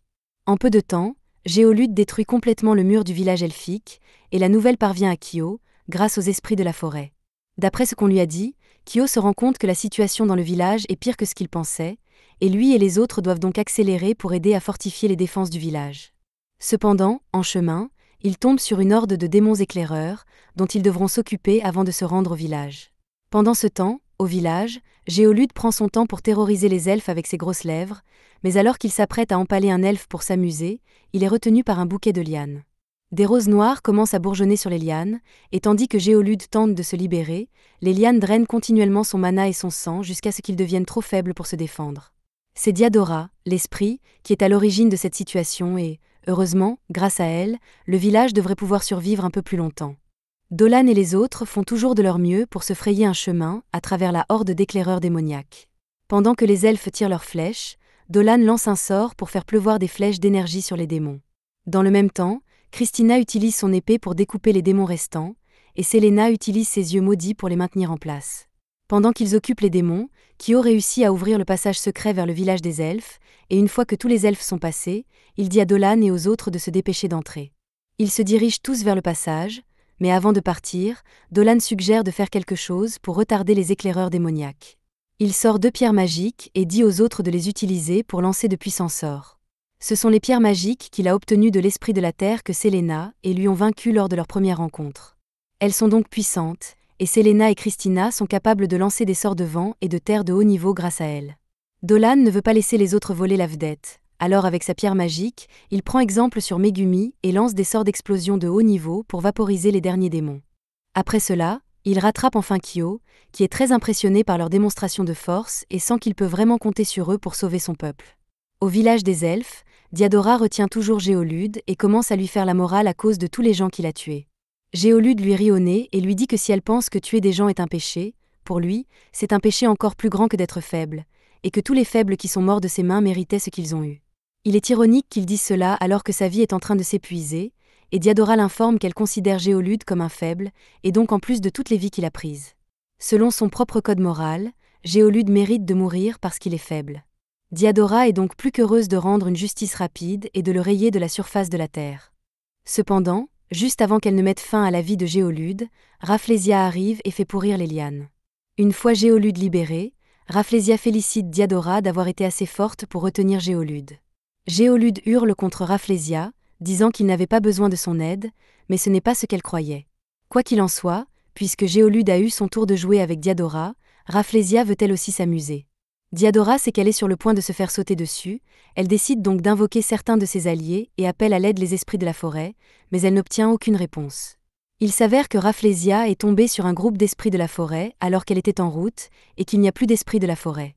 Diadora est furieuse d'apprendre ce que Rafflesia a fait à tous les esprits de la flore qui l'ont précédée, et elle jure de lui faire payer. Elle lance des dizaines de pics de vigne sur Rafflesia et Géolude, mais Rafflesia reste impassible et ne comprend pas pourquoi Diadora est si en colère contre elle. Elle pense qu'il est naturel que les fleurs se battent pour les ressources, et il se trouve que Rafflesia est elle aussi un esprit floral, mais pas une des fleurs inoffensives de la terre. Elle parle des fleurs de Rafflesia du royaume démoniaque qui se nourrissent du sang et de la vie de tous qui se trouvent à proximité. Ainsi, peu importe le nombre de lianes que Diadora lui lance, Rafflesia sera toujours capable de les contrer en les vidant de leur vie. Malgré cela, Diadora lance une nouvelle attaque de liane sur Rafflesia, qui la fait pourrir comme d'habitude, mais Diadora avait caché une deuxième liane dans la première, et Rafflesia n'est pas assez rapide pour réagir, ce qui lui vaut d'être touchée. Diadora a fait preuve d'ingéniosité, mais elle est un peu trop fière, car elle n'a réussi qu'à l'égratigner. Pourtant, cette petite égratignure a complètement brisé l'attitude enjouée de Rafflesia, qui ne supporte pas l'idée que son visage parfait soit gâché par un esprit de fleur de surface comme Diadora. Elle déclare qu'elle sera sérieuse maintenant et qu'elle fera souffrir Diadora pour ce qu'elle a fait. Diadora ne se laisse pas décourager par ces menaces et dit qu'elle va tuer Rafflesia, mais elle avait complètement oublié que Géolude était là aussi, et il en a assez d'attendre, alors il dit qu'il va achever Diadora lui-même. Rafflesia tente de l'en empêcher, car elle veut tuer Diadora de ses propres mains, mais Géolude ne l'écoute pas et continue de charger Diadora. Diadora crée un mur de lianes pour se défendre des lances de Géolude, mais maintenant qu'il sait ce que ces lianes peuvent faire, il évite facilement de se faire prendre et tranche directement le mur. Diadora est obligée de sauter en arrière pour éviter son attaque, mais cela lui laisse le champ libre pour que Rafflesia puisse se faufiler et lui donner un coup de pied dans l'estomac. Les attaques de Rafflesia sont dévastatrices, chaque coup prélevant de la vie et du mana sur la cible. Diadora n'aime pas l'admettre, mais si ces deux-là continuent de l'attaquer ensemble, elle ne pourra pas y survivre. Elle commence à s'excuser auprès de tous ceux qui sont morts aux mains de ces démons, consciente qu'elle ne pourra pas les venger. Cependant, à la dernière seconde, une énorme vague d'énergie tombe du ciel et vise Géolude et Rafflesia, ce qui les oblige à s'esquiver. Une fois la poussière retombée, on découvre que la vague d'énergie a été provoquée par Dolan, qui n'a pas l'air content. Rafflesia et Géolude n'ont aucune idée de qui est Dolan, mais lorsque Dolan leur tourne le dos pour aller voir Diadora, Géolude est vexée et tente de profiter de l'occasion pour l'attaquer pendant qu'il ne regarde pas. Cependant, avant que la lance ne puisse atteindre Dolan, Christina s'interpose et la bloque, laissant Géolude ouvert pour que Dolan lui frappe le coup. L'attaque de Dolan blesse à peine Géolude et laisse le champ libre à Rafflesia qui tente de l'attraper. Mais avant qu'elle n'y parvienne, Rafflesia est touchée au visage par une flèche.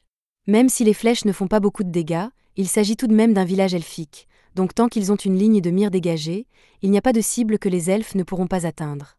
Rafflesia est furieuse que de simples mortels osent la frapper, mais tout à coup, le sol se met à trembler et, dans la forêt, une tonne d'énergie noire commence à émaner du portail, ce qui signifie que le dernier général démoniaque est enfin arrivé.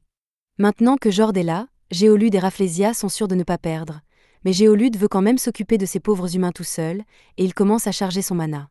Cependant, il n'est pas le seul à se préparer à attaquer, car Salna vient d'arriver et elle est furieuse de ce qu'elle voit. Elle lance immédiatement son atout, le sort du serpent maléfique, et l'utilise pour immobiliser Géolude. Rafflesia tente d'arrêter Salna, mais à la seconde où Rafflesia lui tourne le dos, Dolan lance un sort d'explosion et l'envoie voler avec. Avant que le combo ne retombe, Diadora entre en scène et renverse Rafflesia au sol avec une liane. Pendant ce temps, Selena s'occupe de maîtriser Géolude jusqu'à ce que Dolan puisse l'aider. Une fois sur place, il commence à lancer un javelot de flamme pour achever Géolude.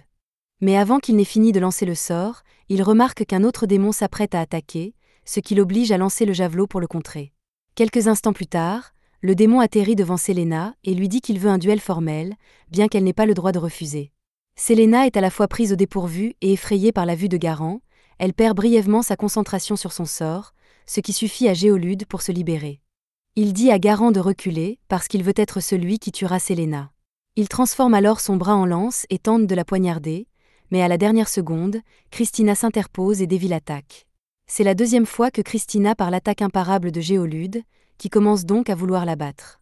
Il dit qu'elle doit être surhumaine pour avoir contré ses coups, et Christina n'a aucune idée de ce qu'il veut dire par là, mais elle a quand même l'intention de le vaincre. Elle active le pouvoir de son épée et charge Géolude, qui tente de l'arrêter, mais elle est trop rapide et finit par s'approcher suffisamment pour le poignarder dans le cou. La blessure qu'elle a infligée est grave, mais pas assez pour être fatale à un démon comme Géolude, alors elle va devoir continuer jusqu'à ce que Géolude soit vaincue. Dans le même temps, Celaena affronte Garant et lui lance tout ce qu'elle a sur le dos, mais malgré tout, Garant semble totalement indemne. Elle tente même d'utiliser son Evil Snake Bindin pour le maintenir en place, mais Garant lui rit au nez et lui dit qu'elle n'a pas ce qu'il faut pour le tuer avec ça. Il reste même debout et la laisse essayer de l'étrangler, mais peu importe les efforts qu'elle déploie, Garant reste indemne. Une fois qu'il en a eu assez de la tentative maladroite de la jeune femme de le vaincre, il se libère de son sort et brandit sa hache pour mettre fin à la vie de Celaena, mais à la dernière seconde, Dolan arrive et bloque le coup avec son épée. Puis, comme il est plus rapide d'utiliser son poing que de recharger son épée, il frappe Garant à l'estomac et, à la surprise de Garant, le coup de poing de Dolan est si puissant qu'il le fait reculer d'une bonne trentaine de mètres, alors que Dolan n'essayait presque pas. Malheureusement, il y a un autre démon qui n'a pas été pris en compte, Jord descend du ciel. Non seulement il a une aura oppressante, mais en plus, il a l'air cool. Par ailleurs, les soldats elfes ont éliminé la quasi-totalité des éclaireurs démoniaques, si bien que les seuls démons encore présents dans le village sont les généraux démoniaques. Cependant, les elfes n'ont aucune chance face à un être qui possède une aura aussi terrifiante. De retour sur le champ de bataille, Jor s'excuse auprès de Garant de s'être immiscé dans son combat, mais Garant lui répond que cela ne le dérange pas, surtout parce qu'il n'a pas envie de se disputer avec Jor. Jor n'est là que depuis quelques secondes, mais Dolan sait déjà qu'il est différent des autres démons. Jor voit aussi qu'il y a quelque chose de spécial chez Dolan, car non seulement il ne montre aucun signe de peur face à des démons aussi puissants, mais il a aussi été capable de les maîtriser jusqu'à présent, et Jor le respecte pour cela. Mais il dit qu'il sera le prochain adversaire de Dolan et qu'il va profiter de chaque minute de ce combat. Dolan fait le premier pas et Jor tente de l'écraser d'un puissant coup d'épée, mais Dolan riposte et réussit à parer l'épée. Jor prend cela comme un défi et utilise ses deux autres épées pour frapper Dolan, qui utilise un peu de ses pouvoirs de dragon pour dévier l'attaque. Cette fois, Jor aperçoit les pouvoirs de Dolan, et il est complètement désorienté par ce qu'il vient de voir. Dolan est un peu inquiet à l'idée que Jor puisse capter son énergie de dragon, mais il n'a pas le temps de s'inquiéter de ce genre de choses, et il continue à mettre la pression sur Jor. Après un nouvel échange, Dolan recule d'un pas et lance un sort d'explosion à bout portant en direction de Jor. Le temps que la poussière retombe, Jor est toujours debout, indemne, même si le sort était si puissant qu'il a dû utiliser toutes ses épées et tous ses boucliers pour le bloquer efficacement. Même si Dolan n'a pas fait beaucoup de progrès contre Jor, tout le monde est étonné qu'il tienne bon face à un démon de la puissance de Jor, surtout Jor lui-même. Jor n'aurait jamais pu imaginer qu'il trouverait un humain capable d'égaler sa force à ce point, mais il s'amuse vraiment en ce moment. Au cours de ce combat, Dolan s'est également rendu compte que Jor n'était pas vraiment un démon. Il pense que Jor doit être une sorte d'ange déchu, et bien qu'il ait raison, aucun humain ne serait capable de faire cette distinction. Jor se rend compte que Dolan doit lui aussi être un être ancien. Dolan refuse d'admettre quoi que ce soit Jor, mais une chose est devenue douloureusement claire pour lui. Si Jor prend ce combat au sérieux, il n'y a aucune chance que Dolan gagne sous sa forme humaine. Mais si Dolan utilise sa forme de dragon pour le combattre, c'est tout le village elfe qui sera détruit par la bataille. Jor charge Dolan de toutes ses forces, et Dolan est obligé de se mettre sur la défensive pour ne pas se faire empaler. Il finit par trouver une ouverture dans les attaques de Jor, par son épée et frappe sa poitrine, mais la blessure qu'il inflige est trop superficielle pour endommager Jor. Jor commence à accumuler du mana en vue d'un coup spécial évident, et même si Dolan aimerait bien l'arrêter, Géolude et Rafflesia lancent une attaque sournoise pour tenter de l'éliminer alors qu'il ne s'y attend pas. Celaena et Christina tentent de se précipiter aux côtés de Dolan pour l'aider, mais Garant se met en travers de leur chemin et leur dit qu'elles devront d'abord le dépasser. Rafflesia et Géolude envoient toutes deux des attaques vers Dolan et s'attendent à ce qu'elle le tue. Mais Dolan ne laisserait jamais une telle attaque mettre fin à sa vie humaine. Il active donc une partie de ses pouvoirs de dragon et fait tomber Géolude et Rafflesia du ciel. Maintenant qu'il s'est occupé de ces deux-là, Jor s'excuse auprès de Dolan pour l'interruption brutale de ses camarades. Mais comme cela ne se reproduira plus, Jor prépare l'une de ses attaques ultimes et la dirige directement sur Dolan. Celaena hurle de panique lorsque la lame se rapproche de lui, mais Dolan ne semble pas du tout inquiet. Il sourit et libère une partie de sa véritable force pour couper le cou en deux et le parer dans le ciel. Tout cela à peine fait transpirer Dolan. Jor a beau s'amuser, il n'en reste pas moins un homme de principe, et s'il refuse de laisser le combat se poursuivre plus longtemps parce qu'il sait que Dolan ne peut pas se battre à pleine puissance, son attention se divise parce qu'il craint que ses amis soient blessés, et qu'il ne peut pas utiliser toute sa puissance sans causer de nombreux dommages collatéraux. Jor décide donc de reporter son combat et celui de Dolan de quelques jours afin de s'assurer que rien ne les retienne. Il plante l'une de ses épées dans le sol pour attirer l'attention de tout le monde et fait une annonce que tout le monde peut entendre. Le fait d'avoir trouvé un adversaire de taille aujourd'hui l'a mis de bonne humeur, alors il donne aux habitants de cette forêt un choix à faire. Ils doivent avoir compris qu'ils n'ont aucune chance de survivre face aux 4 généraux démons. Alors, au lieu de se battre jusqu'à la mort, Jor leur propose de s'allier à lui. Il leur donne 3 jours pour prendre leur décision, mais lorsqu'il reviendra, c'est avec toute une armée qu'il viendra. Il demande alors à Garant, Géolude et Rafflesia de se retirer immédiatement de la bataille. Ils sont tous déçus de ne pas pouvoir achever leur proie, mais ils obéissent aux ordres de Jor et se retirent du village, même s'ils jurent qu'ils se vengeront la prochaine fois. Jor répète qu'il ne leur donnera que 3 jours par pitié, mais qu'une fois ce délai écoulé, rien ne l'empêchera de terminer son combat contre Dolan, qui accepte donc de ne pas se retenir la prochaine fois qu'il affrontera Jor. Sur ce, Jor et les autres généraux démons s'envolent vers leur camp de base. Une fois les démons partis, Celaena court vers Dolan et le serre dans ses bras, car elle craignait qu'il ne meure dans son combat contre Jor. Mais Dolan lui assure qu'il n'a jamais été en danger et qu'il n'a même pas une seule égratignure. Il s'inquiète plutôt de l'état de Celaena et de Christina. Celaena semble soulagée et lui dit qu'elle va bien, et Christina arrive un peu plus tard pour lui dire la même chose. Elle a beaucoup de questions à poser, mais décide de les garder pour plus tard, car Dolan a probablement déjà beaucoup de choses en tête. De plus, il semble que Kyo et le reste des elfes veuillent parler à Dolan tout de suite. Kyo conduit Dolan et le groupe jusqu'au chef du village, mais alors qu'ils traversent la ville, tous les elfes les regardent en silence, ce qui met Celaena un peu mal à l'aise. L'atmosphère sombre est toutefois compréhensible, étant donné qu'une bonne partie du village a été tuée par des démons il y a quelques minutes. Ils finissent par arriver à la résidence du chef du village, qui est heureux de rencontrer enfin les personnes dont Kyo lui a parlé. Tout d'abord, il tient à remercier Dolan d'avoir sauvé Merle plus tôt dans la journée au nom du village. Il se présente sous le nom de Dio, et les 2 personnes à ses côtés sont Vlek l'homme-loup et Alice l'Arachi. Ce sont les chefs de village des différentes tribus qui vivent dans la forêt, et ils ont tous entendu parler de l'incroyable puissance de Dolan. Pour en savoir plus sur lui, ils ont fait appel à quelqu'un qui peut leur en dire plus sur son caractère, et cette personne, c'est sa directrice, Olivia. Ils demandent à Olivia ce qu'elle fait ici, et elle explique qu'elle est née et a grandi dans ce village. Bien qu'elle l'ait quitté il y a longtemps pour vivre dans le monde extérieur, dès qu'elle a appris qu'il était attaqué, elle est revenue en courant pour offrir son aide. Puisque les 3 semblent déjà connaître Olivia, Dio ne perd pas de temps à se présenter et commence à expliquer le plan qu'il a en tête. Il n'a pas l'intention d'attendre les 3 jours proposés par Jord, il dit donc que demain à midi, il rassemblera toutes les troupes du village encore capables de se battre et les mènera dans la forêt pour détruire la porte démoniaque. La seule raison pour laquelle les démons sont capables de rester dans ce royaume est l'énergie que la porte leur fournit. Si la porte est détruite, ils seront forcés de quitter ce monde et la forêt se purifiera naturellement de l'énergie sombre qui l'a infectée. Dolan dit qu'il comprend les intentions de Dio et qu'il est toujours prêt à se battre à leur côté, mais Dio lui dit que c'est un problème pour le village elfe et qu'il ne peut plus impliquer d'étrangers dans leurs affaires. Vlek demande si Dolan sous-estime leurs capacités et s'il pense que le village elfe ne peut pas s'en sortir tout seul. En temps normal, il serait extrêmement vexé, mais depuis la bataille de tout à l'heure, il sait déjà que Dolan est plus fort que n'importe qui d'autre ici, et que son aide serait donc inestimable pour eux. Il essaie de faire comprendre à Dio que même si les règles du village visant à éviter d'impliquer des étrangers sont importantes, elles ne signifieront rien si le village tout entier est anéanti. Compte tenu des circonstances, ils devraient probablement supplier Dolan de les aider, car il est leur seule chance de victoire. Arachin est d'accord avec Vlek et dit à Dolan, Christina et Celaena qu'elle aimerait avoir leur aide. Olivia assure à Dio que ces 3 personnes sont la meilleure chance pour le village de survivre aux démons.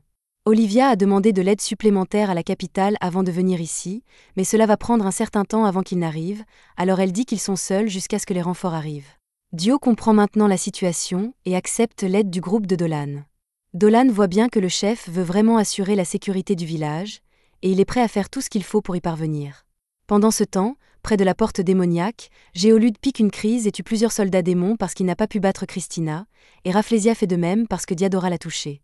Garant essaie de les calmer, car ces soldats démons ne sont pas faciles à remplacer, mais Jord dit qu'il n'y a pas de mal à les laisser se défouler un peu, car ils ont sans doute envie d'une revanche. Garant peut le comprendre, car il s'est personnellement investi dans le combat contre Celaena, et Jord pense la même chose de Dolan. Il est persuadé qu'il pourra retrouver la joie de se battre si c'est contre Dolan, et Garand est très impressionné par cette déclaration, car il n'est généralement pas satisfait d'un combat, à moins qu'il n'affronte un puissant démon ou un céleste. Jord n'en était pas sûr au début, mais après avoir vu Dolan libérer une partie de son mana, il est certain de sa véritable identité. Il y a bien longtemps, lorsque Jord était encore un ange dans l'armée d'Ard, il se battait contre les créatures créées par les dieux déchus. Les choses n'allaient pas en leur faveur, et les anges craignaient de perdre. Cependant, Muriel avait convoqué un vieil ami à elle pour l'aider dans la bataille. À ce moment-là, alors que Dolan traversait le champ de bataille, Jord ne pouvait s'empêcher de rester là, fasciné par la puissance de l'ancien dragon qui se trouvait devant lui. C'est ce même dragon qui a détruit à lui seul les démons envahisseurs, et à ce jour, son nom effraie les démons de tout le royaume démoniaque. Jord ne sait pas pourquoi un dragon aussi légendaire est devenu un humain, mais il est certain que leur combat sera le meilleur qu'il ait jamais connu. Le soir même, Dolan part à la recherche de Diadora dans le jardin fleuri du village. Une fois qu'il l'a trouvée, il lui dit qu'il veut s'occuper de quelque chose avant la bataille de demain. Diadora lui dit qu'elle n'est pas d'humeur à parler pour le moment, mais avant qu'elle ne s'en rende compte, Dolan est déjà devant elle. Il sait que Diadora est encore blessée par le combat d'hier et lui demande de l'examiner. Les blessures infligées par quelqu'un comme Rafflesia ne sont pas faciles à guérir, et bien sûr, lorsque Diadora cesse de se couvrir, un énorme trou pourri dans son estomac est révélé. Dolan est choqué que Diadora soit encore capable de marcher avec une blessure aussi grave, mais il pense qu'il devrait pouvoir la soigner avec un peu de son énergie vitale. Il place sa main sur la blessure de Diadora, et une fois qu'il a commencé à la soigner, la plaie se referme et redevient normale. Diadora n'arrive pas à croire que Dolan ait pu guérir la blessure si facilement, et elle lui demande s'il est vraiment un humain après tout. Dolan ne nie pas qu'il n'est peut-être pas un humain comme les autres, mais il apprécierait que Diadora continue à le traiter comme tel. Diadora ne veut pas s'immiscer dans les affaires de Dolan plus qu'il n'est nécessaire, alors elle se retourne vers le jardin de fleurs et regarde au loin. Dolan lui demande si elle pleure quelqu'un, alors Diadora explique que Rafflesia a assassiné beaucoup de beaux esprits floraux pendant son saccage, et qu'elle ne peut pas laisser passer ça. Quoi qu'il arrive, elle a l'intention de se venger de ce que Rafflesia a fait. Dans ce cas, Dolan lui demande si elle est prête à accepter son aide dans sa quête de vengeance contre Rafflesia. Diadora ne répond pas, mais elle apprécie l'offre de Dolan et lui dit qu'elle est reconnaissante d'avoir pu lui parler ainsi. Dolan retourne ensuite à la maison d'hôte du village où les autres l'attendent. Fio et Marel sont également venus rendre visite, apportant du thé fleuri pour que tout le monde puisse en profiter. Ils ont également préparé à l'avance un repas pour Dolan. Selena va donc le lui apporter, et Dolan est reconnaissant de ce geste. Il prend sa première bouchée et adore la saveur réconfortante du repas, et il félicite Fio pour ses talents de cuisinière. Christina a également beaucoup aimé son repas, à tel point qu'elle l'a presque entièrement avalé en une seule fois. Selena n'arrive pas à croire que Christina puisse manger autant sans craindre de prendre du poids. Christina admet qu'elle mange beaucoup, mais que tout l'exercice qu'elle fait annule l'excès de calories. Malgré tout, Selena ne comprend pas comment Christina parvient à rester si épaisse et si mince à la fois, et elle est un peu jalouse de la silhouette de Christina. Fio pense que Selena n'a pas de raison d'être jalouse, surtout quand c'est elle qui est là, aussi plate qu'une planche. Avec toutes ces discussions sur les courbes, Dolan a eu les yeux rivés sur les filles pendant tout le temps qu'il a passé à manger. Lorsqu'elles s'aperçoivent qu'il fixe leur poitrine, elles lui demandent d'arrêter. Dolan s'excuse, mais il explique qu'elles en parlaient si sérieusement qu'il a dû jeter un coup d'œil sur le sujet. Fio décide de laisser tomber pour l'instant, mais comme ils doivent se lever tôt demain, ils écourtent la conversation et décident d'aller se coucher tout de suite. Selena propose à Dolan de s'occuper de sa vaisselle, il lui tend donc le plateau, mais il remarque que les mains de Selena tremblent, ce qui prouve que quelque chose la tracasse. Plus tard dans la nuit, Dolan se réveille et se rend compte que Selena n'est pas dans son hamac. Il se lève donc pour aller la chercher et la trouve assise sur la terrasse, regardant le ciel. Lorsqu'elle l'aperçoit, elle lui demande s'il est sorti parce qu'il n'a pas pu dormir non plus. Dolan est sur le point de lui dire qu'il est sorti pour la chercher, mais il remarque qu'elle tremble encore. Pour la rassurer, il lui dit qu'il est trop inquiet pour dormir lui aussi. Selena est soulagée d'entendre qu'elle n'est pas la seule à se sentir anxieuse pour demain, et elle invite Dolan à s'asseoir avec elle, en disant que c'est son nouvel endroit préféré dans tout le village. Dolan ne comprend pas ce qu'elle veut dire, mais dès qu'il sort, il découvre une vue magnifique sur tout le village. C'est la première fois qu'il voit le village sous cet angle, et cela lui fait comprendre à quel point l'endroit est beau. Il s'assoit à côté de Selena et s'excuse de l'avoir involontairement entraînée dans ce pétrin, alors qu'elle n'est pas faite pour la guerre. Selena lui dit qu'elle n'a pas peur de se battre parce qu'elle se bat pour protéger ses amis. Mais si elle est si anxieuse, c'est parce que, lors de la dernière bataille, elle a eu l'occasion de tuer Géolude mais ne l'a pas saisi. Il lui suffisait d'utiliser son sort pour lui arracher la vie, et c'était fini. Mais elle n'a pas pu se résoudre à le faire, malgré tout le mal que Géolude a causé aux elfes. Elle craint que son aversion pour le meurtre ne fasse encore plus de victimes. Même si elle sait que les démons sont des méchants irrécupérables, elle ne peut pas s'imaginer les tuer, et elle pense donc qu'elle a échoué en tant que Lamia. Dolan admet que Celaena ne correspond pas au stéréotype habituel des Lamias, car les Lamias sont connus pour être beaucoup plus froids lorsqu'il s'agit de ce genre de choses. Mais si Celaena n'était pas aussi gentille et douce, Dolan n'aurait jamais pensé à l'accueillir dans son village et il n'aurait jamais appris à se connaître aussi bien. Il lui dit qu'elle n'a pas besoin de changer quoi que ce soit chez elle, mais au cas où elle s'inquiéterait encore pour demain, il a quelque chose à lui donner, alors il sort un bracelet et dit que c'est un cadeau pour Celaena. Il semble que la pierre précieuse du bracelet soit un cristal magique, mais il y a quelque chose qui cloche car elle a plusieurs fois la puissance magique d'un cristal magique normal. Dolan lui explique qu'il s'agit d'un cristal qu'il a fabriqué lui-même et que la méthode de production est secrète, il ne peut donc pas lui dire comment il l'a fabriqué, mais il est sûr qu'il lui sera utile lors de la bataille de demain, et il lui assure une fois de plus qu'elle n'a rien à craindre. Celaena remercie Dolan d'avoir été si attentionné, et les deux se regardent pendant un moment jusqu'à ce que Christina sorte et jette une couverture sur eux. Elle s'est réveillée et les a entendus parler ici, alors elle ne voulait pas qu'ils attrapent froid. De plus, elle trouve injuste qu'elles soient venues toutes les deux profiter de cette vue magnifique sans elle. Celaena rit et invite Christina à se joindre à elle, elle se met sous la couverture et toutes les trois regardent le village des elfes. La beauté du paysage leur rappelle ce pourquoi elles se battent, et c'est alors que Celaena se lève et déclare qu'elle ne se laissera plus abattre. Elle a décidé de faire tout ce qu'il faut pour assurer la sécurité du village, et même si elle doit tuer, elle n'hésitera pas cette fois. Christina est du même avis et jure d'abattre le mal aux côtés de Celaena. Maintenant que Celaena a surmonté ses inquiétudes, elle s'évanouit presque, alors Dolan la ramène au lit et l'aborde. Il est heureux de voir qu'elle se sent enfin mieux, tout comme Christina. Mais avant qu'il ne retourne au lit, Christina veut parler à Dolan de quelque chose. Pendant son combat contre Géolude, il n'a cessé de la traiter de surhumaine, et elle demande à Dolan s'il a une idée de ce que cela peut signifier. Il semble que Dolan en sache quelque chose, mais il feint l'ignorance et dit à Christina qu'il n'en a jamais entendu parler, alors elle dit que ce n'est pas grave et va se coucher pour la nuit.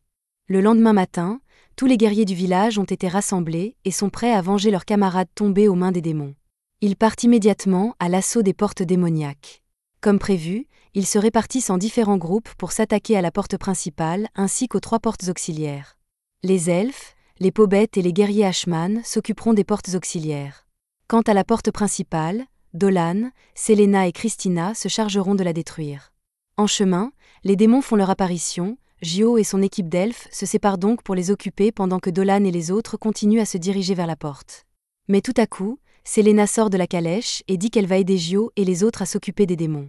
Dolan et Christina sont manifestement inquiets à l'idée de laisser Celaena partir seule, mais celle-ci leur assure que tout ira bien. Ils acceptent donc de continuer pendant qu'elle reste en arrière pour s'occuper des démons. Cette fois, Celaena est sûre de pouvoir faire le travail. Jord s'attendait à ce qu'ils attaquent, il a donc déjà envoyé tous ses subordonnés défendre les différentes portes, et il a hâte d'en découdre avec Dolan. Pendant ce temps, Géolude est confronté à la force combinée du village elfe à l'une des portes subsidiaires, mais à l'autre porte, seule Diadora affronte Rafflesia parce qu'elle s'est personnellement investie dans cette affaire et qu'elle doit s'assurer d'abattre Rafflesia de ses propres mains.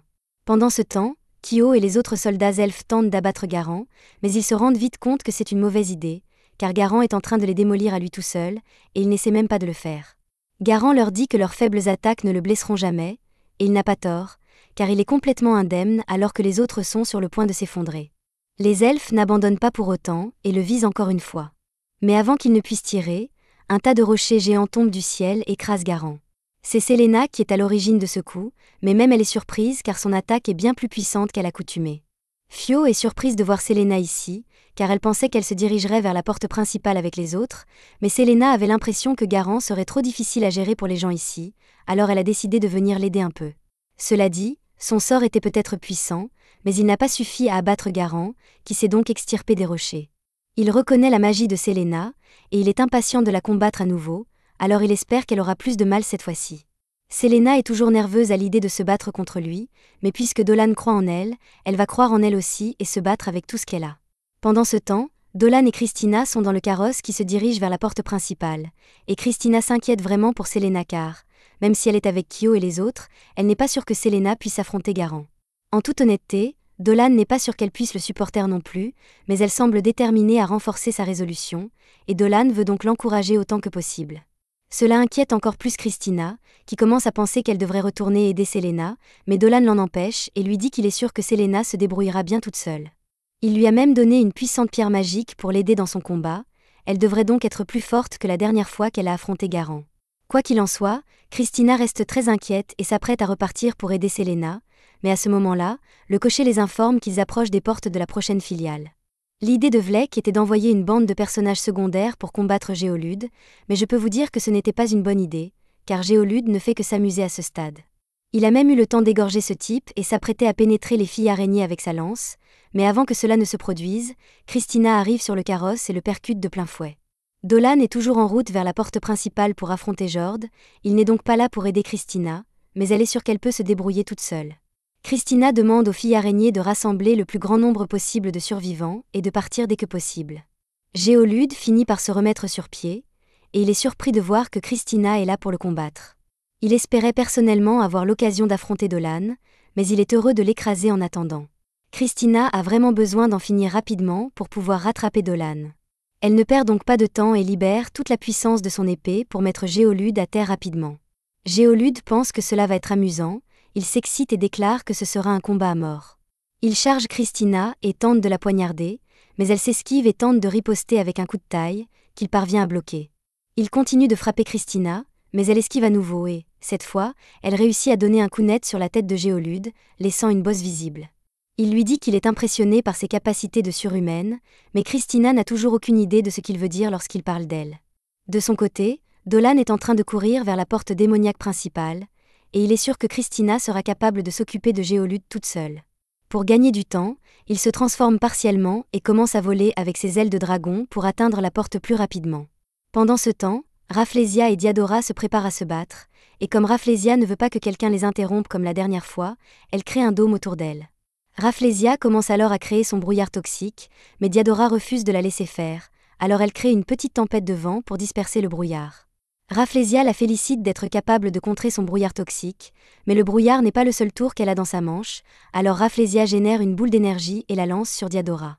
Rafflesia ne devrait pas être capable de faire ça toute seule. Alors Diadora réalise que Rafflesia doit utiliser les âmes des esprits des fleurs qu'elle a tuées pour générer des explosions de force vitale, et elle s'amuse beaucoup à frapper Diadora encore et encore avec. Diadora est furieuse que Rafflesia l'attaque avec les âmes de ses camarades morts au combat, mais pour l'instant, elle n'a rien pour contrer ces décharges d'énergie, et la seule chose qu'elle puisse faire est de bloquer. Rafflesia n'est pas près de manquer d'énergie non plus, car elle draine constamment la vie de son entourage, mais si Rafflesia veut drainer de l'énergie, alors deux peuvent jouer à ce jeu. Diadora libère un pouvoir qu'elle avait scellé il y a longtemps, et alors qu'elle espérait ne plus jamais avoir à utiliser une capacité aussi maléfique, elle n'a pas le choix face à quelqu'un comme Rafflesia. Rafflesia est surprise de découvrir que Diadora a la même capacité qu'elle, mais elle se croit toujours supérieure. Elle défie donc Diadora dans un concours de succion d'âme pour voir qui peut sucer l'autre le premier. Leurs deux énergies s'affrontent, et il semble qu'elles soient à égalité au début, mais Rafflesia finit par prendre le dessus sur Diadora, et elle commence à aspirer l'âme de son corps, et elle en apprécie chaque minute. On pourrait croire que Diadora est en train de perdre, mais cela s'est passé exactement comme elle l'avait prévu, car même si Rafflesia a absorbé une grande partie de l'âme de Diadora, cette dernière a déjà préparé une attaque à court terme, et il n'y a donc aucune chance qu'elle perde. Rafflesia pense que Diadora bluffe parce qu'elle est sur le point de perdre son âme, mais à ce moment-là, Rafflesia ressent une douleur insupportable à la joue, et quelques secondes plus tard, une rose noire jaillit de son visage. Rafflesia pousse un cri d'agonie, mais peu après, des dizaines de lianes de roses noires sortent de son corps et commencent à l'enserrer. Rafflesia ne comprend pas comment cela peut arriver. Alors Diadora lui explique que lors de leur combat d'hier, elle a implanté de minuscules graines de rose dans le corps de Rafflesia. Ces graines se sont multipliées jusqu'à ce que Diadora les fasse germer hors de son corps. Elle savait que Rafflesia ne serait jamais assez prudente pour parer à une attaque venant de son propre corps, si bien que le vainqueur de ce combat était déjà désigné avant même qu'il ne commence. Les roses continuent de croître et de s'enrouler autour de Rafflesia à chaque seconde, et malgré tous ses efforts pour se libérer, Rafflesia finit par être écrasée à mort et absorbée par Diadora. Diadora a réussi à se venger, mais elle est tellement épuisée qu'elle peut à peine bouger, et il y a beaucoup de soldats démons autour d'elle, ce qui pourrait bien être la fin pour elle. Heureusement, Dolan arrive juste à temps et utilise une pluie d'énergie pour éliminer tous les démons et sauver Diadora. Maintenant que Diadora a gagné son combat, nous revenons sur Selena, et je ne vais pas mentir, elle est peut-être cuite. Dolan met en place une barrière magique de guérison autour de Diadora pour l'aider à se rétablir, et en même temps, il utilise sa magie pour détruire la porte subsidiaire. Lorsque Diadora reprend conscience, elle demande ce qui se passe. Dolan lui explique qu'elle s'est évanouie et qu'il l'a placée dans le cercle de guérison pour qu'elle ne meure pas. Tant qu'elle restera là, elle sera à l'abri des attaques des démons et elle finira par retrouver ses forces. Dolan lui répond qu'elle n'a pas à le remercier, mais maintenant que cela est dit, Diadora a une question à poser, car elle se demande ce qu'est vraiment Dolan.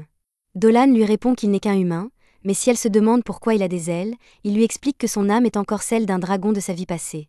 Diadora comprend tout cela maintenant, mais elle n'aurait jamais pu imaginer qu'elle rencontrerait un dragon réincarné en humain. Elle essaie de se lever, mais elle n'a pas encore assez d'énergie, alors Dolan lui dit de s'asseoir et de se reposer encore un peu. Il se retourne ensuite et dit qu'il part combattre Jord, mais Diadora dit qu'elle veut venir avec lui.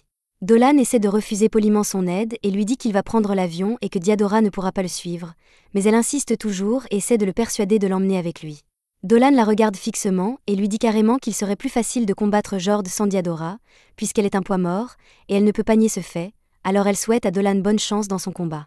Mais avant qu'il ne parte, elle lui demande d'être prudent dans son combat, car maintenant qu'elle sait qu'il est un dragon, elle est sûre qu'il n'aura aucun mal à gagner, mais elle craint que Dolan ne détruise accidentellement toute la forêt s'il utilise trop de son pouvoir.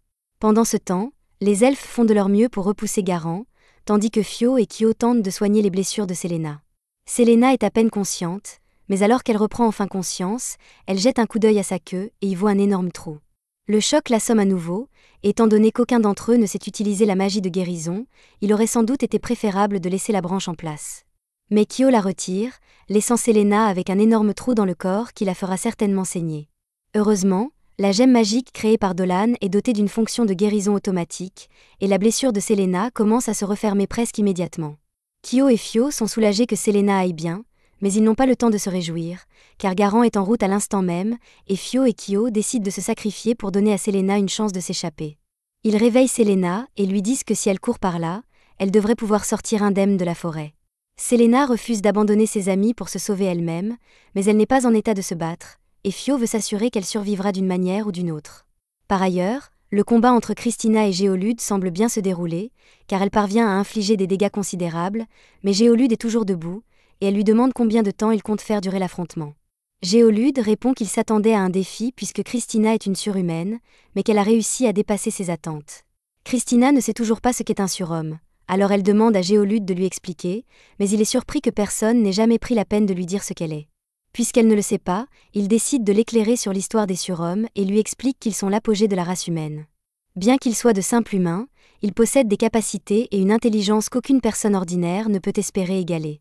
Bien sûr, les gens se sentent naturellement menacés par quelqu'un qui leur est supérieur en tout point, alors ils ostracisent et rabaissent souvent les surhommes pour tenter de s'en débarrasser, une situation que Christina ne connaît que trop bien. Les surhommes sont des ennemis redoutables car, si on leur donne suffisamment de temps, ils peuvent acquérir assez de pouvoir pour tuer des démons ou des dieux. En fait, Géolude se souvient qu'un vieux dieu dragon a été tué par un héros surhumain. Il n'arrive pas à croire qu'il a la chance de rencontrer lui-même un surhumain, et il demande à Christina de lui montrer ce que la pleine puissance d'un surhumain peut faire. Or, Christina se souvient de son passé et comprend enfin ce qu'elle est, et elle dit même « je le comprends maintenant », ce qui garantit la défaite de Géolude. En l'espace de quelques secondes, Christina coupe tous les bras et les jambes de Géolude, qui ne peut même pas se plaindre car elle l'a fait avec une telle efficacité qu'il est forcé d'admirer cette force.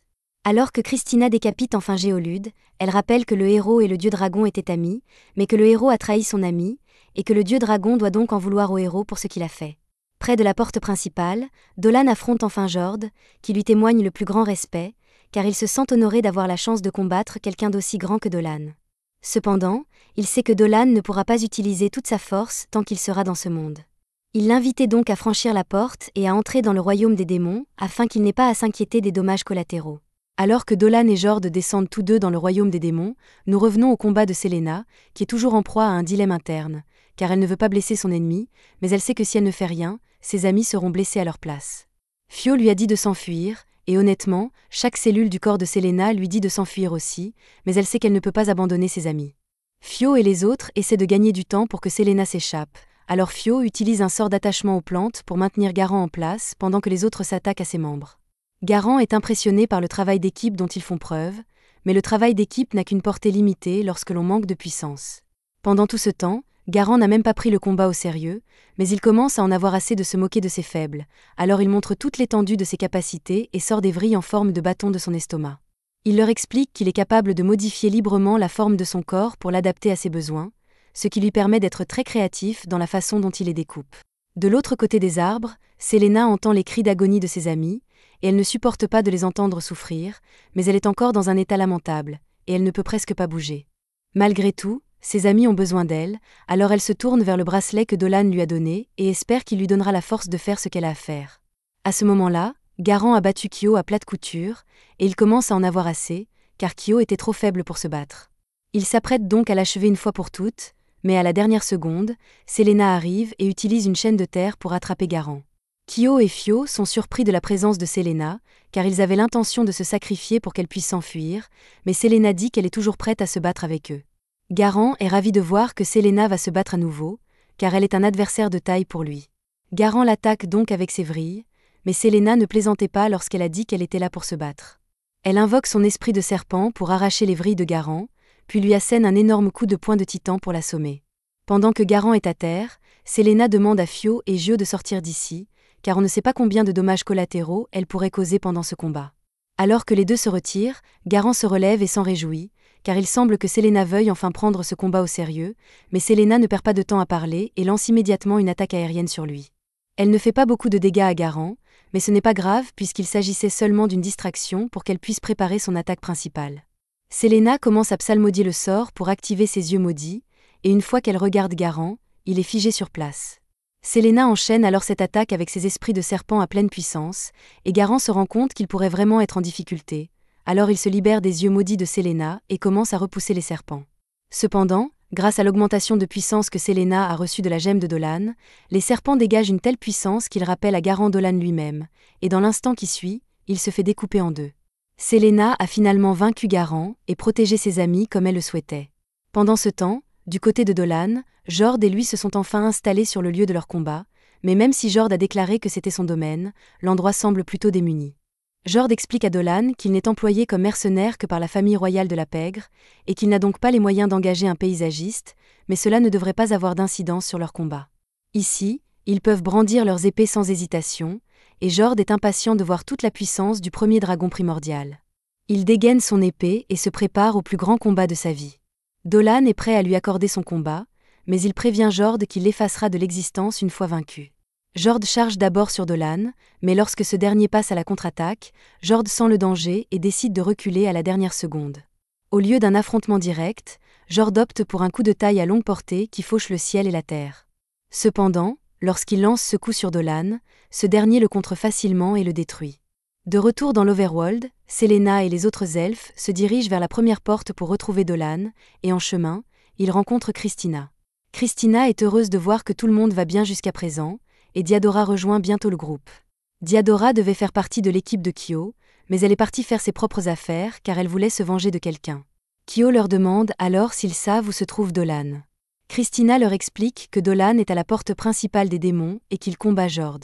En parlant de la porte principale, Olivia vient d'arriver, et comme il n'y a personne ici, elle suppose que Dolan a dû aller à l'intérieur de la porte pour combattre Jord.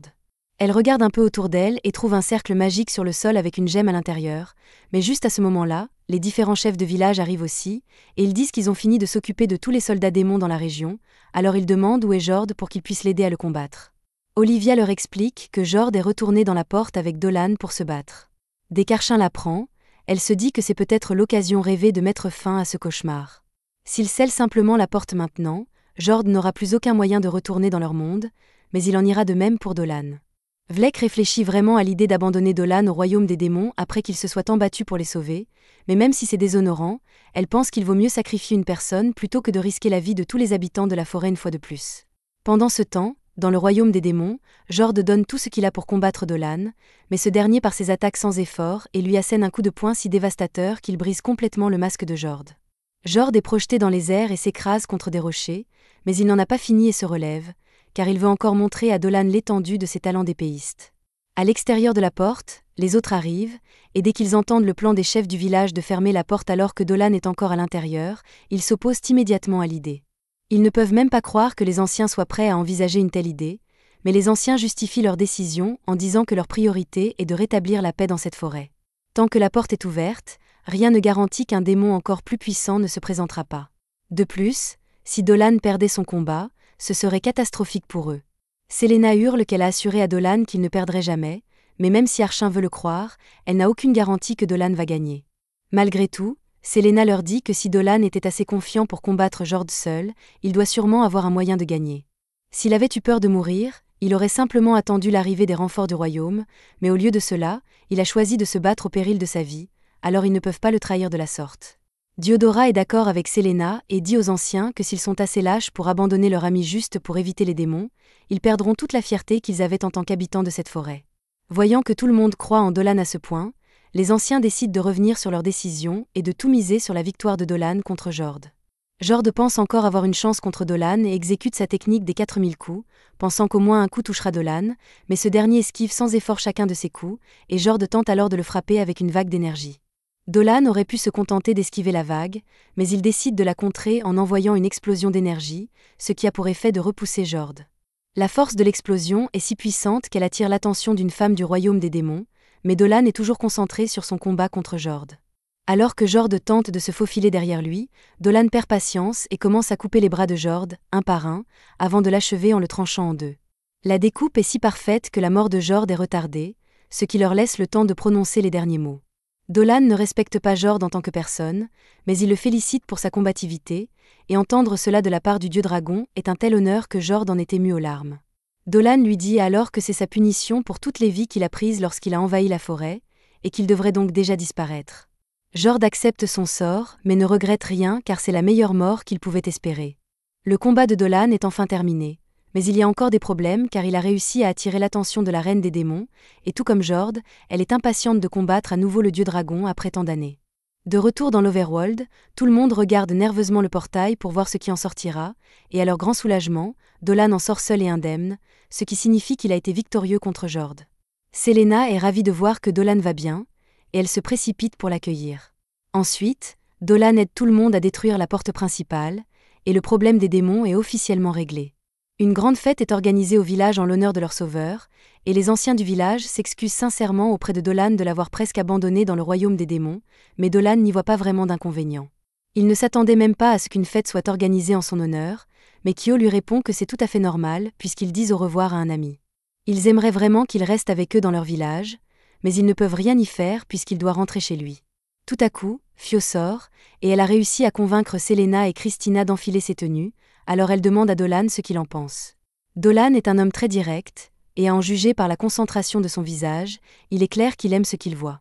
Quelques filles elfes entraînent Christina pour qu'elle danse avec elle, et comme Selena reste seule, Fio donne un petit coup de pouce à Dolan et lui dit d'aller danser avec Selena, alors Dolan s'approche d'elle et lui demande si elle veut bien danser avec lui.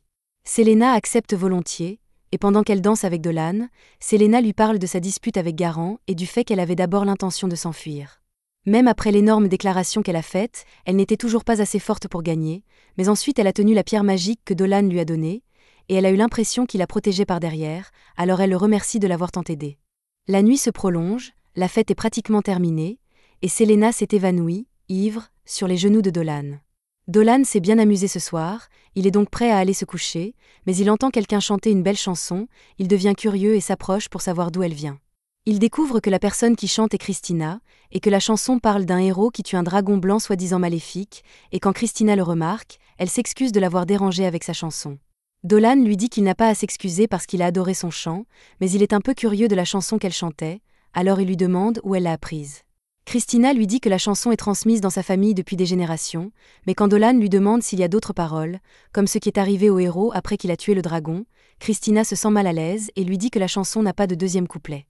Le lendemain, tout le monde se prépare à rentrer chez soi. Olivia les remercie à nouveau pour leur aide et propose à Dolan d'étudier à l'académie, car elle est sûre qu'il y apprendrait beaucoup. Dolan n'a pas encore pris sa décision et demande à Olivia de lui laisser un peu de temps pour y réfléchir. Bien qu'il soit intéressé par cette opportunité, Diodora s'approche de Dolan et lui donne un sac de graines de rose noire pour qu'il les utilise dans ses potions, mais elle a un autre cadeau très spécial pour lui, elle se penche et l'embrasse sur les lèvres.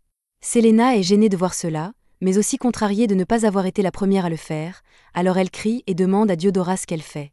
Mais Diodora se défend en disant que Dolan l'a sauvée et qu'il était donc naturel qu'elle l'embrasse. Dolan et les autres finissent par rentrer à Véron, et se sentent vraiment bien chez eux. Dolan décide donc d'aller voir sa famille pour leur parler de tout ce qui s'est passé, mais dès qu'il ouvre la porte, il reçoit un coup de couteau dans la poitrine par derrière. C'est la fin de l'épisode 10. Abonnez-vous pour ne pas manquer la prochaine partie.